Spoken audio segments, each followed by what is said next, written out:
बहुत बहुत स्वागत है आप सभी का पढ़ाई करो ऑनलाइन पर। आज की क्लास के माध्यम से फाइनली बीए थर्ड सेमेस्टर के लिए आपका सोशियोलॉजी यानी समाजशास्त्र के इंपॉर्टेंट क्वेश्चन आंसर लेके आ चुके हैं। ये जितने भी मैं इंपॉर्टेंट क्वेश्चन आंसर लेके आया हूँ आपके संपूर्ण पाठ्यक्रम के इंपॉर्टेंट क्वेश्चन आंसर है। यदि आप इतने प्रश्नों को तैयार करके जाते हो, ये वीडियो पूरा देख के जाते हो, तो गारंटी लेता हूँ आपके पर एग्जाम का कोई भी क्वेश्चन आपका छूटेगा नहीं और पूरा पेपर आप जो है इन्हीं प्रश्न उत्तर के माध्यम से जो है आप पूरा पेपर आप सॉल्व करके आ सकते हो अपने एग्जाम का। इसी तरह मैंने जो है सभी सब्जेक्ट जो है इसी तरह मैंने क्लासें करा दी हैं, मॉडल पेपर मैंने सॉल्व किया है और इंपॉर्टेंट क्वेश्चन आंसर का भी वीडियो मैंने ऑलरेडी प्रोवाइड कर रखा है। यदि आप कुछ भी नहीं खरीदते हैं, बुक भी नहीं खरीदते हैं, सीरीज भी नहीं खरीदते हैं, तो आपको खरीदने की भी बिल्कुल भी आवश्यकता नहीं है।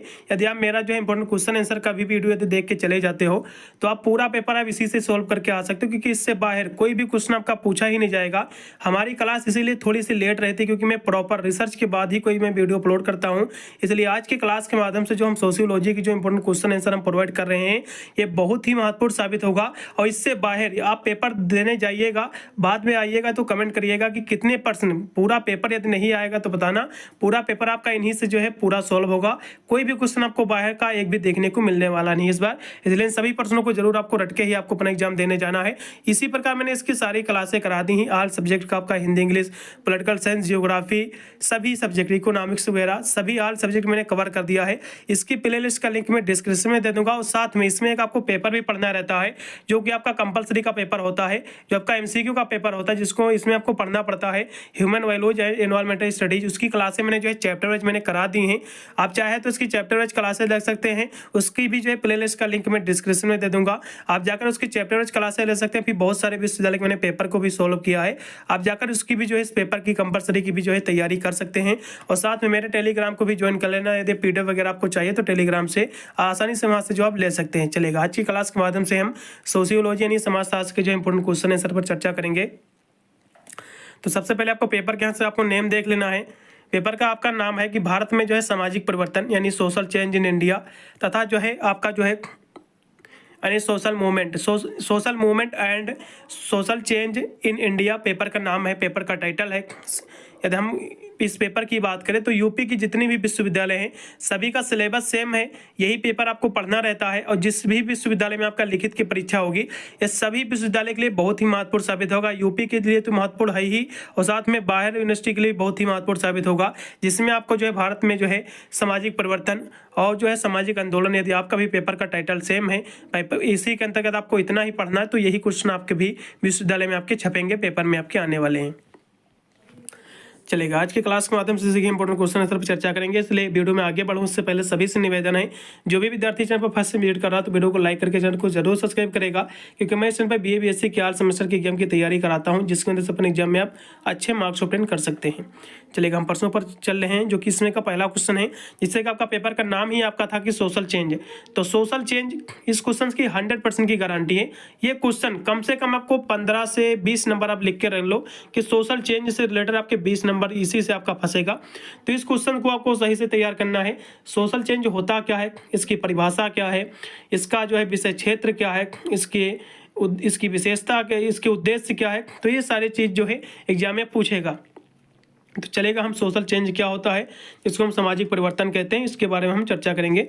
तो सोशल चेंज क्या होता है, ये जो है समाज की संरचना और जो उसकी अंतःक्रियाओं में जो बदलाव होता है, जो उसमें परिवर्तन होता है, यही आपका जो है सामाजिक परिवर्तन कहलाता है।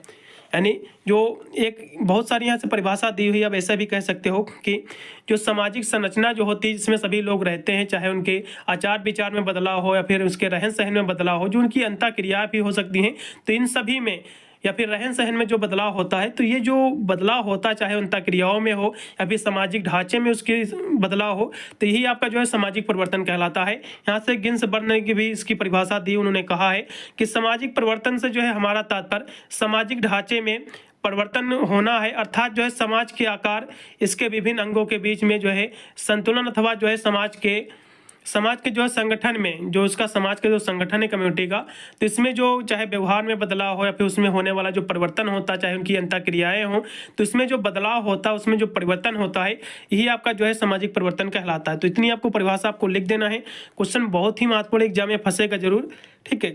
चलेगा, या फिर आप ऐसे भी कह सकते हैं कि समय के साथ मानवीय रिश्ते, यानी समय के साथ जो मानवीय रिश्ते होते हैं, जो मानव के बीच में जो रिश्ते होते हैं और जो उनकी जो अंतःक्रियाएं होती हैं, इसमें जो बदलाव होता है, इसमें जो चेंजेस होती हैं, यही आपका जो है सामाजिक परिवर्तन कहलाती है। और सामाजिक परिवर्तन की एक खासियत बात यह है, ये जो है एक व्यापक प्रक्रिया है, ये जीवन पर्यंत चलती रहती है। ये जो है ये जीवन पर्यंत जो है चलती रहती है हमेशा ये। और ये जो ये परिवर्तन होते हैं, ये जो है ये प्रक्रिया, ये राजनीतिक प्रक्रिया हो सकते हैं, आपके सामाजिक परिवर्तन भी हो सकते हैं। तो इस तरह से जो है आपको लिख देना है। अगला क्वेश्चन हम देखेंगे, इस क्वेश्चन को चाहे तो आप स्क्रीनशॉट मार लें। इस क्वेश्चन की 100% की गारंटी एक एग्जाम में आपके फंसेगा ही। अगला देखो,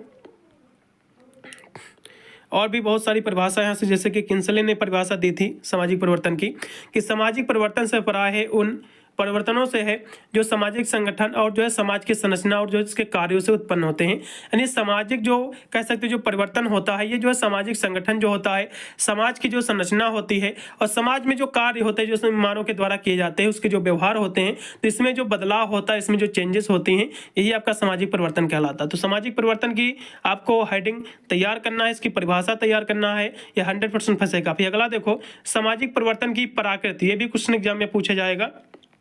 अब देखो, सामाजिक परिवर्तन की हम प्रकृति की बात कर ले तो समाज कोई जो है ऐसी सत्ता नहीं है जो निश्चित रूप से जो है प्राप्त कर चुकी हो, या एक जो है प्रक्रिया है जिसमें जो है निरंतर जो है निरंतरता पाई जाती है। कहने की तरफ सामाजिक परिवर्तन जो होता है, ये जो है ये जीवन पर्यंत चलने वाली प्रक्रिया होती है। ये कोई भी जो है एक निश्चित प्रक्रिया नहीं होती कि इतने समय तक चलेगी, ये समाप्त हो जाएगी, क्योंकि ये जो प्रक्रिया होती है ये जीवन पर्यंत या फिर कह सकते हैं हमेशा चलने वाली एक प्रक्रिया होती है।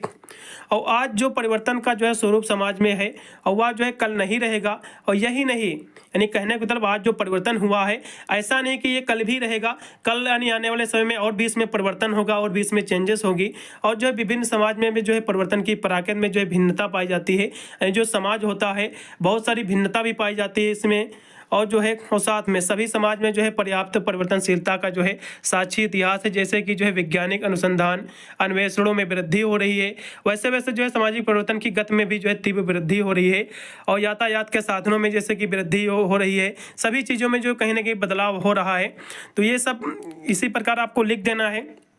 और जो है मानव स्वभाव और प्रवृत्तियाँ परिवर्तनशील है, अतः जो है भविष्यवाणी करना कठिन है। और सामाजिक परिवर्तन या जो है का स्वरूप जो है यद्यप जो विभिन्न प्रकार का है, और फिर भी विश्व के प्रत्येक समाज में जो है परिवर्तन जो है अवश्य भावी, और जो है इसी गुण के कारण जो है इसे जो है सार्वभौमिक कहा जाता है। तो इतना आपके इसकी प्रकृति के बारे में आपको लिख देना है, कुछ महत्वपूर्ण है। फिर हम अगला देखेंगे कि अगला क्वेश्चन भी आपका देगा कि जो है संरचना का परिवर्तन क्या होता है, फिर सामाजिक संरचना क्या होती है। ये भी क्वेश्चन काफ़ी महत्वपूर्ण एग्जाम में क्वेश्चन आपके देखने को मिलेगा।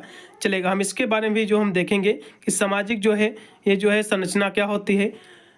इसकी हम बात की तो जब पूरी संरचना में जो है परिवर्तन मौजूद होता है, जब कोई संरचना होती है समाज की, तो उसमें जो परिवर्तन मौजूद होता है, तो इसे जो है समाज के जो है परिवर्तन के रूप में जो है जाना जाता है। और एक जो है उच्च स्तर का परिवर्तन है, अर्थात जो है पूर्ण समाज में परिवर्तन जिसके कारण अंतर्निहित धर्म जाति आदि जो है बदल जाते हैं। उदाहरण के लिए जैसे कि समाज जो है संप्रदाय से जो है पूंजीवाद में जो है बदल जाता है, तो यही आपका जो होता है सामाजिक संरचना कहलाता है। तो इतनी आपको परिभाषा लिख देना है। अब अगला हम देखेंगे जो कि आपका दिया हुआ है कि सामाजिक परिवर्तन की जो है विशेषताएं आपको देना है। जैसे कि मैंने आपको पहले ही बताया था, सामाजिक परिवर्तन का अर्थ, इसकी विशेषता, इसका विषय क्षेत्र, तो ये क्वेश्चन फंसेगा। तो इसकी विशेषताओं की हम बात कर ले तो बहुत सारी इसकी विशेषताएं हैं। तो सामाजिक परिवर्तन की विशेषताओं की बात करें तो इसमें अनिवार्यता इसकी पहली विशेषता हो जाएगी, और सार्वभौमिकता इसकी दूसरी विशेषता है। और सामाजिक प्रतिमान यानी परिवर्तन की जो है गति समय जो है करण से जो है प्रभावित होती है।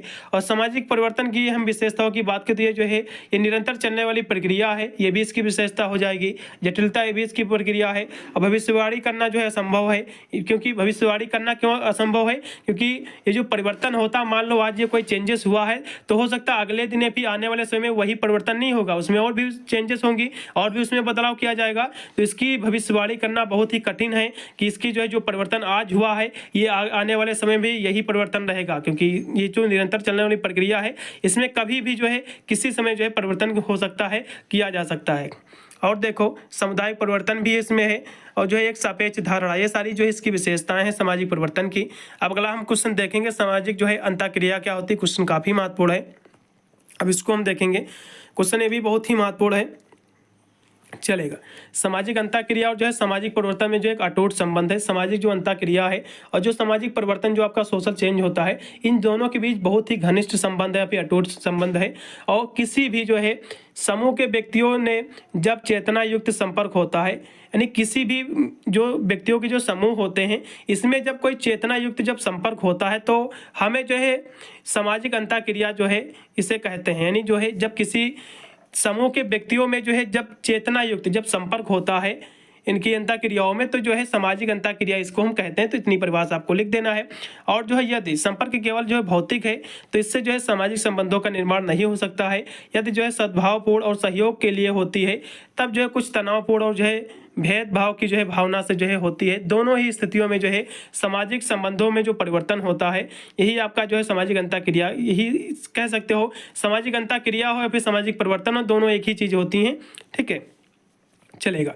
तो किसी जो है समुदाय अभी किसी समाज में जो व्यक्ति रहते हैं या फिर जो व्यक्तियों का समूह रहता है, तो उसमें जो चेतना युक्त जो संपर्क होता है, दोस्ती जो बन जाती बीच में इनके जो, यानी कह सकते हैं उनके जो व्यवहार में परिवर्तन होता है, तो यही आपका जो है अंतःक्रिया कहलाती है। इतनी परिभाषा लिखना है। अगला देखो, सामाजिक जो है परिवर्तन के जो है प्रतिमान क्वेश्चन है, भी काफ़ी महत्वपूर्ण है। तो सामाजिक परिवर्तन के हम प्रतिमान की बात करें तो बीर स्टीड ने इसकी परिभाषा लिखी। उन्होंने कहा है कि प्रतिमान का तात्पर्य जो है परिवर्तन के उस ढंग से है जिसे समाज के जो अधिकांश लोग स्वीकार करते हैं। यानी प्रतिमान का तात्पर्य ये होता है कि मान लो कोई आप परिवर्तन कर रहे हैं समाज में, तो इसमें यदि अधिकतर लोग जो है इस परिवर्तन का समर्थन करते हैं, उनको स्वीकार करते हैं उस परिवर्तन को, और साथ ही समय के साथ जो है समाज के विभिन्न क्षेत्रों में परिवर्तन एक विशेष ढंग से जो है देखने को मिलता है, तो इसे ही जो है हम सामाजिक प्रतिमान कहते हैं। इतनी परिभाषा आपको लिख देना है। और सामाजिक प्रतिमान, इस आधार पर जो है मैकेवर और पेज ने जो है सामाजिक परिवर्तन के जो है 3 इसके प्रतिमान बताए हैं। प्रथम प्रतिमान रेखीय बताया इन्होंने, फिर उतार चढ़ाव बताया, फिर जो है तरंगीय बताया है। अगला क्वेश्चन देखो, रेखीय परिवर्तन क्या होता है। क्वेश्चन पिछले साल भी पूछा गया था। अब रेखीय परिवर्तन क्या होता है। रेखीय यानी एक रेखा, रेखीय कैसे होता है, तो अब रेखा के मतलब कह सकते हो एक ही दिशा में। तो जब एक समाज जो है नियत दिशा में, यानी एक जो समाज हो यदि एक ही दिशा में उसका जो परिवर्तन होता है, जिसका निर्धारण जो है सामाजिक मूल्य करते हैं, और एक स्थान से दूसरे स्थान को जो है पहुंचता है, तो उसे जो है प्रगतिशील रेखीय परिवर्तन कहते हैं। यानी जब एक समाज जो है नियत दिशा में जिसका निर्धारण जो है सामाजिक मूल्य करते हैं और एक स्थान से दूसरे स्थान तक पहुंचता है, तो उसे जो है प्रगतिशील रेखीय जो है परिवर्तन कहते हैं। इतनी परिभाषा आपको लिख देना। उदाहरण के लिए हम बात कर ले तो स्वतंत्र भारत का एक जो है पूंजीवादी सामाजिक ढांचे में परिवर्तन, और परिवर्तन सभी समाजों के लिए जो है सार्वभौमिक विशेषता है, और परिवर्तन एक ही दिशा में होता है जिसे एक जो है रेखा में जो है व्यक्त किया जा सकता है, और यह जो रेखा जो है क्षैतिज हो सकती है और कभी कभी जो है उद्विकासीय भी हो सकती है। इसलिए जो आपके रेखीय परिवर्तन, इसको 3 भागों में विभाजित किया गया है। ठीक है, समरेखीय, उद्विकासीय और जो है प्रगतिशील। तो इस तरह से इसकी आपकी परिभाषा लिख दीजिएगा। अगला देखिएगा, चलिए थोड़ा सा हम बीच में बताने का प्रयास करेंगे फिर से मैं आपको, क्योंकि मैंने जो है आपके बीए 3rd सेमेस्टर की सभी क्लास से मैंने मॉडल पेपर को मैंने सॉल्व किया है, और साथ में इंपॉर्टेंट क्वेश्चन आंसर का वीडियो संपूर्ण पाठ्यक्रम से। कुछ भी आपको बुक खरीदने की आवश्यकता नहीं है। कहीं पे बहुत सारे आपको चैनल मिलेंगे जो कि आपके रुपये आपको लेते हैं कि 100 रुपये दीजिए, आपको नोट्स देंगे, आपको बुक अवेलेबल कराएंगे। कुछ भी आपको देने की आवश्यकता नहीं है। बुक का PDF चाहिए टेलीग्राम से ले लो, कहीं पर जो है कुछ भी रुपये आपको देने की आवश्यकता नहीं है। प्रॉपर हमारे चैनल के माध्यम से आप फ्री मुफ्त की जो है स्टडी कर सकते हो, कोई भी चार्ज देने की आवश्यकता नहीं है। बस चैनल को सब्सक्राइब करके रखिएगा, बस ऑल नोटिफिकेशन को भी ऑन कर लेना, जिससे कोई मेरा जो न्यू वीडियो आएगा तो उसका नोटिफिकेशन आपको फ्री में मिलता रहेगा। अब देखो अगला क्वेश्चन, सामाजिक परिवर्तन के जो है चक्रीय और जो है रेखीय सिद्धांत में आपको अंतर बताना है। क्वेश्चन ये भी काफ़ी महत्वपूर्ण है। तो सामाजिक परिवर्तन के जो है चक्रीय सिद्धांत के अनुसार जो है सामाजिक परिवर्तन कभी कभी जो है एक विशेष दिशा की ओर जो है नहीं होता है, और जीवन चक्र के जो है इस समान इन परिवर्तनों में से जो है एक चक्रीय प्रवृत्ति देखने को मिलती है। और इसके जो है समर्थक बहुत सारे थे, जैसे कि सारोकिन, आपका टालनवी, पैरेटो आदि इसके जो है समर्थक थे। और रेखीय सिद्धांत की इस मान्यता पर आधारित है कि सामाजिक परिवर्तन की जो प्रकृति जो होती है, इसकी जो प्रवृत्ति होती है, एक ही दिशा में जो है आगे की ओर बढ़ती है। यानी रेखीय परिवर्तन क्या होता है, इसमें जो सामाजिक परिवर्तन की जो प्रवृत्ति होती है वह एक ही दिशा में आगे की ओर बढ़ती है। तो यही आपका जो है सामाजिक जो आपका रेखीय परिवर्तन होता है। लेकिन जो आपका आपका रेखीय सिद्धांत के प्रतिपादन में जो है कांट, मार्क्स और जो है स्पिंजर ने जो है इसका जो है योगदान दिया था। तो इस तरह से आपको बताना। तो सामाजिक जो है चक्रीय सिद्धांत क्या, पहले हम देखो तो इसमें जो है चक्रीय आपका परिवर्तन दिया हुआ, आपका रेखीय परिवर्तन दिया हुआ। तो चक्रीय परिवर्तन क्या है कि सामाजिक परिवर्तन में जो है चक्रीय सिद्धांत के अनुसार सामाजिक परिवर्तन जो है कभी जो है एक विशेष दिशा में नहीं हो सकता। यानी चक्रीय जो परिवर्तन है इसका मानना है कि ये जो परिवर्तन होता है सामाजिक कभी भी एक दिशा में नहीं होता, जबकि ये आपका जो रेखीय आपका चक्रीय सिद्धांत है परिवर्तन का, ये कहता है कि एक ही दिशा में होता है। लेकिन चक्रीय सिद्धांत क्या कहता है आपका सामाजिक परिवर्तन का, ये कहता है कि परिवर्तन जो होता है समाज का ये एक ही दिशा में जो है की ओर नहीं होता है। और जीवन चक्र के जो है इन परिवर्तनों में से एक जो है चक्रीय परावर्तन देखने को मिलती है। यानी जो परिवर्तन होता है जीवन चक्र में, तो इसमें एक जो है चक्रीय परिवर्तन देखने को मिलता है, गोलाकार चक्र के रूप में देखने को मिलता है। तो यही आपका जो है चक्रीय परिवर्तन कहलाता है। इसके बहुत सारे जो है समर्थक थे चक्रीय परिवर्तन की, जैसे कि आपका सोरोकिन, आपका टहनावी, पैरेटो ने जो इसका समर्थन किया है। और सेम उसी प्रकार रेखीय हम परिवर्तन की बात कर ले तो इसका जो मानना था, ये जो रेखीय परिवर्तन है ये जो होता है ये सामाजिक परिवर्तन की एक जो परावर्त इसमें होती है, एक ही दिशा की ओर जो है आगे और जो परिवर्तन होता है, तो यही आपका जो है रेखीय परिवर्तन कहलाता है। यानी इसकी जो परावर्त होती है एक ही दिशा में आगे की ओर बढ़ने की होती है।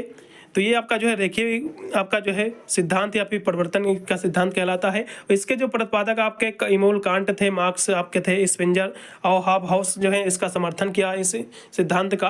तो इस तरह से आपको लिखना है। अगला देखिएगा, सामाजिक परिवर्तन के जो है कारक आपको बताना है। क्वेश्चन काफ़ी महत्वपूर्ण है। अब इसके बारे में भी हम देखेंगे कि सामाजिक जो है परिवर्तन के जो है कारक क्या है। क्वेश्चन ये भी महत्वपूर्ण है। सामाजिक परिवर्तन की जो है धारणा जिसे जो है हम सार्वभौमिक यानी यूनिवर्सल कहते हैं। और हाँ, इसके पीछे जो है अनेक कारण भी। दूसरे शब्दों में हम कह सकते हैं कि सामाजिक परिवर्तन की जो है निरंतरता यानी कंटिन्यूटी सार्वभौमिक के लिए जो है अनेक कारण है। बाटोमोर ने लिखा है कि सामाजिक जो है परिवर्तन सामाजिक संरचना तथा विशेषकर सामाजिक संस्थानों और जो है विभिन्न संस्थानों के अंतःक्रियाओं में परिवर्तन के फलस्वरूप होता है।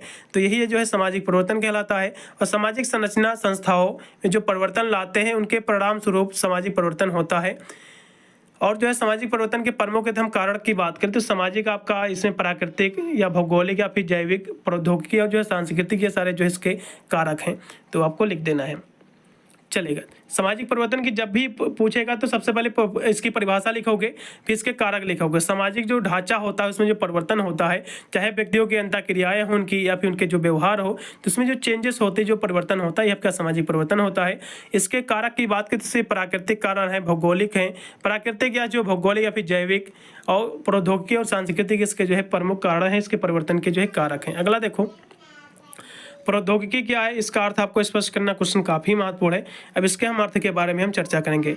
प्रौद्योगिकी की हम बात करें तो प्रौद्योगिकी का आशय होता है उस जो है व्यवस्थित ज्ञान से है जिसके द्वारा जो है विभिन्न यंत्रों और उपकरणों का जो है प्रयोग संभव हो पाया है। कहने का मतलब ये है कि प्रौद्योगिकी क्या है भैया, प्रौद्योगिकी का आशय जो है उस ज्ञान से है जिसके द्वारा जो है विभिन्न यंत्र आपके जैसे कि उपकरण हो गए, चाहे गाड़ी हो या फिर अन्य उपकरण हो, तो बहुत सारी अब तो मशीनें आ गई हैं। तो प्रौद्योगिकी का मतलब ये होता है कि जिसके द्वारा जो है उपकरण का जो है प्रयोग जो है संभव हो पाया है। और हम इस प्रकार कह सकते हैं कि उद्देश्य पूर्ति के लिए जिन संसाधनों का जो हम उपयोग करते हैं और उनमें जो है संबंधित उपकरण अथवा जो है ज्ञान की प्रौद्योगिकी जो होती है, इसी को जो हम इसके जो उपकरण होते हैं अथवा ज्ञान को जो है हम इसका जो ज्ञान होता है इस उपकरण के बारे में इसको बनाने का, तो यही आपका जो है प्रौद्योगिकी कहलाता है। तो इसलिए आपको परिभाषा लिख देना है बस। और सामान्यतः जो है लोग प्रौद्योगिकी का अर्थ जो है उपकरण अथवा जो है यंत्र से लगाते हैं, किंतु वास्तव में जो है या नहीं है। उपकरण, यंत्र और जो प्रौद्योगिकी अलग अलग जो है अवधारणाएं होती हैं। तो कहने का मतलब मेरा यही है, कितनी परिभाषा तैयार कीजिएगा।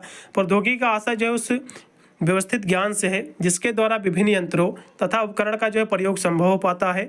और इस प्रकार हम कह सकते हैं कि उद्देश्य की पूर्ति के लिए जिन संसाधनों यानी जिन साधनों का हम प्रयोग करते हैं उससे संबंधित जो उपकरण होते हैं, उसके जो पार्ट होते हैं और जो ज्ञान को उसका जो ज्ञान होता है, इसी को जो है हम सूचना प्रौद्योगिकी कहते हैं या फिर प्रौद्योगिकी कहते हैं। इसलिए आपको परिभाषा लिखना है बस, चलेगा। अगला देखिएगा कि सामाजिक सांस्कृतिक जो है परिवर्तन का अर्थ आपको बताना क्वेश्चन ये भी काफ़ी महत्वपूर्ण है। अब इसके बारे में जो हम देखेंगे कि सामाजिक जो है परिवर्तन का अर्थ क्या होता है। तो सामाजिक यानी सांस्कृतिक परिवर्तन, सॉरी सामाजिक नहीं। तो संस्कृति में जो परिवर्तन होता है, सांस्कृतिक का मतलब ये होता है कि उसकी वेशभूषा क्या, उसके रहन सहन क्या है, उसका पहनावा कैसा है, तो इसमें जो चेंजेस हुआ है यही आपका जो है सांस्कृतिक परिवर्तन कहलाता है, उसके रहन सहन खान पीन। तो वैसे तो अच्छी बात है, लेकिन पहनावा की हम बात करें तो पहले का संस्कृति ज़्यादा अच्छी थी। आज का पहनावा, आज की जो वेशभूषा हो गई है काफ़ी निंदनीय है, काफ़ी ख़राब है कह सकते हो हिसाब से। पहले का जो पहनावा था, अब पहले की मूवी वगैरह तो आप देखो पुराने पहले वाली मूवी, तो आपको उसका पहनावा से आपको काफ़ी अच्छा लगता था, मेरे को भी लगता है। आजकल की मूवी देख लो, आजकल के सॉन्ग देख लो, और इन्हीं के कारण जो है आजकल के मॉडर्न के जो बच्चे बिगड़ गए हैं, उन्हीं के पहनावा का जो है लोग फॉलो करते हैं, जो कहीं ना कहीं जो है एक समाज में जो है निगेटिविटी का एक कारण भी बनती है। इसलिए जो सांस्कृतिक जो परिवर्तन होता है यही होता है कि जो है सांस्कृतिक परिवर्तन का अर्थ होता है कि समाज की जो है संस्कृति के जो है मूल तत्वों में परिवर्तन, उसके रीति रिवाज, उसके रहन सहन, उसके खान पीन, उसका संगीत, नृत्य, उसके रहन सहन और धर्म दर्शन, आदर्श, विश्वास, मूल्य में विशिष्ट परिवर्तन, ये सारे जो परिवर्तन होते हैं यही आपका जो है सांस्कृतिक परिवर्तन होता है। सांस्कृतिक परिवर्तन क्या भैया, उसके जो है रीति रिवाज जो है उसका है, उसका रहन सहन कैसा है, उसका खान पीन कैसा है। तो उसमें जो चेंजेस हुआ है, पहले क्या था, शाकाहारी था कि मांसाहारी था, तो उसमें जो चेंजेस हुआ है अब जाकर संगीत, नृत्य, सब चीज़ों में, रहन सहन में, तो यही आपका जो है कह सकते हो सांस्कृतिक परिवर्तन होता है। अगला देखो प्रगति क्या होता है, जिसको हम प्रोग्रेस कहते हैं। प्रगति की बात करें तो क्वेश्चन पिछले साल भी पूछा गया था। प्रगति जो होता है जब किसी जो है सामाजिक परिवर्तन किसी निश्चित दिशा में होता है तो उसे हम जो है प्रगति कहते हैं। यानी जो है जब सामाजिक परिवर्तन जो एक निश्चित दिशा में हो कि हाँ इसी दिशा में ये परिवर्तन होगा, तो इसे ही जो है हम प्रगति कहते हैं, प्रोग्रेस कहते हैं। इतनी परिभाषा तैयार कर लेना है। मैकेवरन पेज ने भी लिखा है कि प्रगति से जो है सामाजिक परिवर्तन की जो है दिशा का जो है बोध होता है, बोध नहीं होता है, वरन जो है किसी अंतिम उद्देश्य की ओर जो है ले जाने वाली जो है दिशा का बोध होता है। इन्होंने कहा है कि जो प्रगति होता है ये सामाजिक दिशा का बोध नहीं कराती है, बल्कि उसके जो है जो अंतिम उसका उद्देश्य होता है, उस जो है सामाजिक परिवर्तन का उस उद्देश्य की दिशा की ओर ले जाता है, तो ये आपका जो है प्रगति कहलाती है। आपका हब हाउस ने भी इसकी परिभाषा लिखा है। उन्होंने कहा है कि सामाजिक प्रगति से जो है तात्पर्य सामाजिक जीवन के जो है उन गुणों की जो है वृद्धि से है जिन्हें जो है मानव जो है मूल्यों अथवा जो है विचार युक्त मूल्यों से जो है जोड़ सके, और इस प्रकार जो है उसके अनुसार जो है प्रगति से तात्पर्य जो है सामाजिक गुणों में जो है वृद्धि से होता है। तो इतनी आपको परिभाषा लिख देना है। अगला देखिएगा उद्ध विकास क्या होता है, क्वेश्चन काफ़ी महत्वपूर्ण है। उद्ध विकास की हम बात कर ले तो उद्ध विकास तथा जो है प्रगति की जो है बाद विकास की ओर जो एक सामाजिक प्रक्रिया होती है। तो उद्ध विकास का ये जो है प्रगति की तरह जो है कह सकते हो एक प्रक्रिया होती है सामाजिक, और सामाजिक जो है विकास की जो है आवश्यकता सामाजिक प्रगति के लिए जो है ये होती है। और यहाँ से जो है पांसियन ने इसकी परिभाषा लिखी। उन्होंने कहा है कि विकास जो है संकुचित अर्थ में जो है परिवर्तन है, और यह जो है वृद्धि यानी ग्रोथ से जो है संबंधित है, जो पहले से ही जो है किसी वस्तु में जो है लुप्त अवस्था में जो है विद्यमान होती है, तो यही आपका जो है विकास कहलाती है, ग्रोथ कहलाती है। तो इतनी आपको परिभाषा लिख देना है। अगला देखो विकास के हम प्रकारों की बात कर ले तो इसके बहुत सारे प्रकार हैं। तो विकास की बात करें तो विकास जो सामाजिक परिवर्तन के साथ साथ आर्थिक वृद्धि को भी जो है व्यक्त करता हो, तो इसको जो है विकास कहते हैं। विकास इक्वल टू होता है परिवर्तन प्लस जो है आर्थिक वृद्धि। यानी विकास क्या होता है, जब आपका परिवर्तन हो साथ में उसमें आर्थिक वृद्धि हो, तो यही आपका जो है विकास कहलाता है। इसके 3 अंग होते हैं, एक होता है आर्थिक विकास, दूसरा राजनीतिक विकास, तीसरा होता है सामाजिक विकास। अगला देखो जो कि सांस्कृतिक विलंबना, क्वेश्चन काफी महत्वपूर्ण, 100% एग्जाम में क्वेश्चन आपका देखने को मिलेगा। वैसे तो इसमें जितने भी क्वेश्चन हैं बहुत ही महत्वपूर्ण हैं, सारे के सारे क्वेश्चन भी आपका सांस्कृतिक विलंबना क्या है। सांस्कृतिक विलंबना की हम बात करें तो इसकी जो अवधारणा है आगबर्न ने प्रस्तुत की थी। इसके दो जो है इसके जो है कह सकते हो संस्कृतियाँ का उल्लेख किया है उन्होंने। भौतिक जो है संस्कृति जिसमें कि रेल, आपके मोटर, टेलीफोन। अभौतिक जैसे कि जो है मानव की कला, दर्शन, सोच समझने की जो है पद्धति। आगबर्न के अनुसार इसकी हम परिभाषा की हम बात करें कि जो है सांस्कृतिक विलंबना क्या होती है, तो ये जो है संस्कृति के जो है भौतिक और अभौतिक पक्ष दोनों एक दूसरे से जुड़े हैं, किंतु हम जो है एक हिस्से से जो है पिछड़ जाने के कारण सामाजिक जीवन में जो है असंतुलन उत्पन्न हो जाता है। तो समाज में यही जो है सांस्कृतिक विलंबना की स्थिति होती है। कहने का मतलब इनका यही है कि जो है सांस्कृतिक विलंबना की जो है इसके 2 संस्कृति होती है, एक होती है भौतिक संस्कृति, एक होती है अभौतिक संस्कृति। यदि आप एक किसी के कारण ये जो है जो ये संस्कृतियाँ होती हैं ठीक है, ये दोनों एक दूसरे से जुड़ी हुई हैं। यदि आप एक से बिछड़ जाते हो तो कहीं ना कहीं देखा जाए एक सामाजिक जो जीवन है इसमें अनबैलेंस हो जाता है, यानी एक असंतुलन की जो है एक उत्पन्न हो जाता है जीवन में। तो यही जो है सांस्कृतिक विलंबना की स्थिति पैदा होती है, तो यही जो है सांस्कृतिक विलंबना कहलाती है। तो इतनी आपको परिभाषा तैयार कर लेना, क्वेश्चन काफ़ी महत्वपूर्ण है। अगला देखो, सामाजिक परिवर्तन में जो है जनांकी कारण क्या है, ये भी आपको बताना, क्वेश्चन भी काफ़ी महत्वपूर्ण है। तो इसकी हम बात कर लें तो जनसंख्यात्मक जो है कारकों की जनसंख्या की रचना, आकार, घनत्व आज जो है निश्चित रूप से सामाजिक परिवर्तन को जो है प्रभावित करते हैं। यदि देश के संसाधनों के अनुपात में जनसंख्या अधिक हो गई है तो जो है निम्न जीवन स्तर, निर्धनता, बेरोजगारी आदि जो है इसके परिणाम जो है पैदा होते हैं और इससे जो है समाज की जो है संरचना विघटित होने लगती है। इसी प्रकार यदि जनसंख्या कम है तो संसाधन एवं जो है क्षेत्रफल अधिक है और देश का जो है विकास नहीं हो पाता है।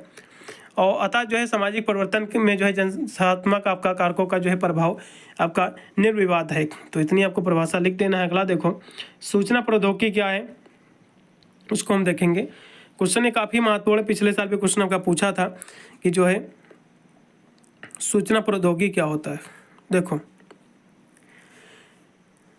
सूचना प्रौद्योगिकी की हम बात करें तो आज जो है विश्व समाज में जो है सामाजिक परिवर्तन का सबसे सशक्त जो है कारक सूचना प्रौद्योगिकी ही है, जिससे जो है सामाजिक संबंधों को न केवल तीव्र गति से परिवर्तित किया है अपितु इसमें क्रांति का जो है श्री गणेश भी कर दिया है। और परंपरागत जो है सामाजिक संबंधों के जो है अप्रत्याशित बदलाव इसी जो है सूचना प्रौद्योगिकी की जो है देन है। तो सूचना प्रौद्योगिकी क्या होता है, जैसा कि जो है कंप्यूटर सिस्टम और जो है नेटवर्क का इस्तेमाल करके जो सूचना को जो है प्रतिबंधित कर सकते हो, उसको संसाधित कर सकते हो, उसको सुरक्षित कर सकते हो और आप जो है एक दूसरे के पास सूचनाओं को आदान प्रदान भी कर सकते हो, भेज सकते हो। तो ये सब जो है सूचना प्रौद्योगिकी के कारण जो है ये संभव हुआ है। ठीक है, तो और हम इसकी बात करें तो इसका जो है 21वीं सदी में जो है सामाजिक परिवर्तन सूचना प्रौद्योगिकी पर जो है केंद्रित था और विज्ञान के जो है अनेक चमत्कारों में जो एक चमत्कार सूचना प्रौद्योगिकी की क्रांति भी है। और सभ्यता के विकास के जो है प्रारंभिक दिनों में सूचना का जो है प्रसारण ना के बराबर था, इसलिए जो है एक स्थान पर जो है घटी कोई घटना अन्य जो है जगहों पर अपना प्रभाव नहीं डाल पाती थी। और हलकारों पक्षियों का जो है सहारा सूचना भेजने, यानी पहले क्या होता था कि पक्षियों का जो है संदेश भेजने के लिए जैसे कबूतर वगैरह का जो है तो उपयोग करते थे सूचना भेजने के लिए। लेकिन आज का समाज ऐसा हो गया कि आप मोबाइल यूज कर रहे हैं, टेक्नोलॉजी इतनी आ गई है कि फट से आपने कुछ लिखा भेज दिया, एक भी सेकंड नहीं लगा आपके पास सूचना पहुँच गया। आजकल तो वीडियो कॉलिंग सब कुछ तो आज संभव हो गया, यही सब सूचना प्रौद्योगिकी की ही देन है। तो पहले क्या होता था कि पक्षियों का सहारा लेकर जो है सूचना को जो है भेजा जाता था। डाक तार विभाग खुला, उसके बाद जो है छापने की मशीन आई, टेलीफोन बेतार का तार आया, इसके बाद जो सूचना प्रचार का है जो क्षेत्र बड़ा हुआ। आज सूचना प्रौद्योगिकी में जो इतने आविष्कार जो है पूरे विश्व में परिवार की बात हो गया है। जैसे कि कोई व्यक्ति जो है यानी गतिविधि का रहस्य कह सकते हो, ऐसी गतिविधि हो गई है। अब तो टेलीफोन हो गया है, अब तो मोबाइल फ़ोन आ गया है, इसके माध्यम से आप कोई भी संदेश, कोई भी चीज़ आप अब तो वीडियो कॉलिंग कोई भी आप थोड़ी सी मात्र 1 सेकंड के अंदर कोई आप सूचना भेज सकते हो, बातें कर सकते हो बहुत ही कम समय में। अब तो सारी जो है सूचना प्रौद्योगिकी के कारण ही जो है सब कुछ संभव हो पाया है। अगला देखिएगा, सांस्कृतिकरण क्या है। सांस्कृतिकरण जो है क्वेश्चन काफ़ी महत्वपूर्ण एग्जाम में क्वेश्चन जो है आपको देखने को मिलेगा। सांस्कृतिकरण की जो अवधारणा दी थी एम एन श्रीनिवासन ने दिया था, ये क्वेश्चन काफ़ी महत्वपूर्ण है।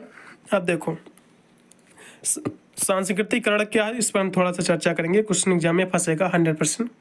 अब देखो सांस्कृतिकरण का मतलब क्या होता है कि किसी जात या समूह का ऊपर की ओर जो है गतिशील की जो है तलाश में उच्च या जो है प्रमुख यानी जातियों के रीति रिवाज, संस्कृत और जो है प्रचलनों को जो अपनाना, यही जो है आपका सांस्कृतिकरण कहलाता है। तो सांस्कृतिकरण क्या होता है कि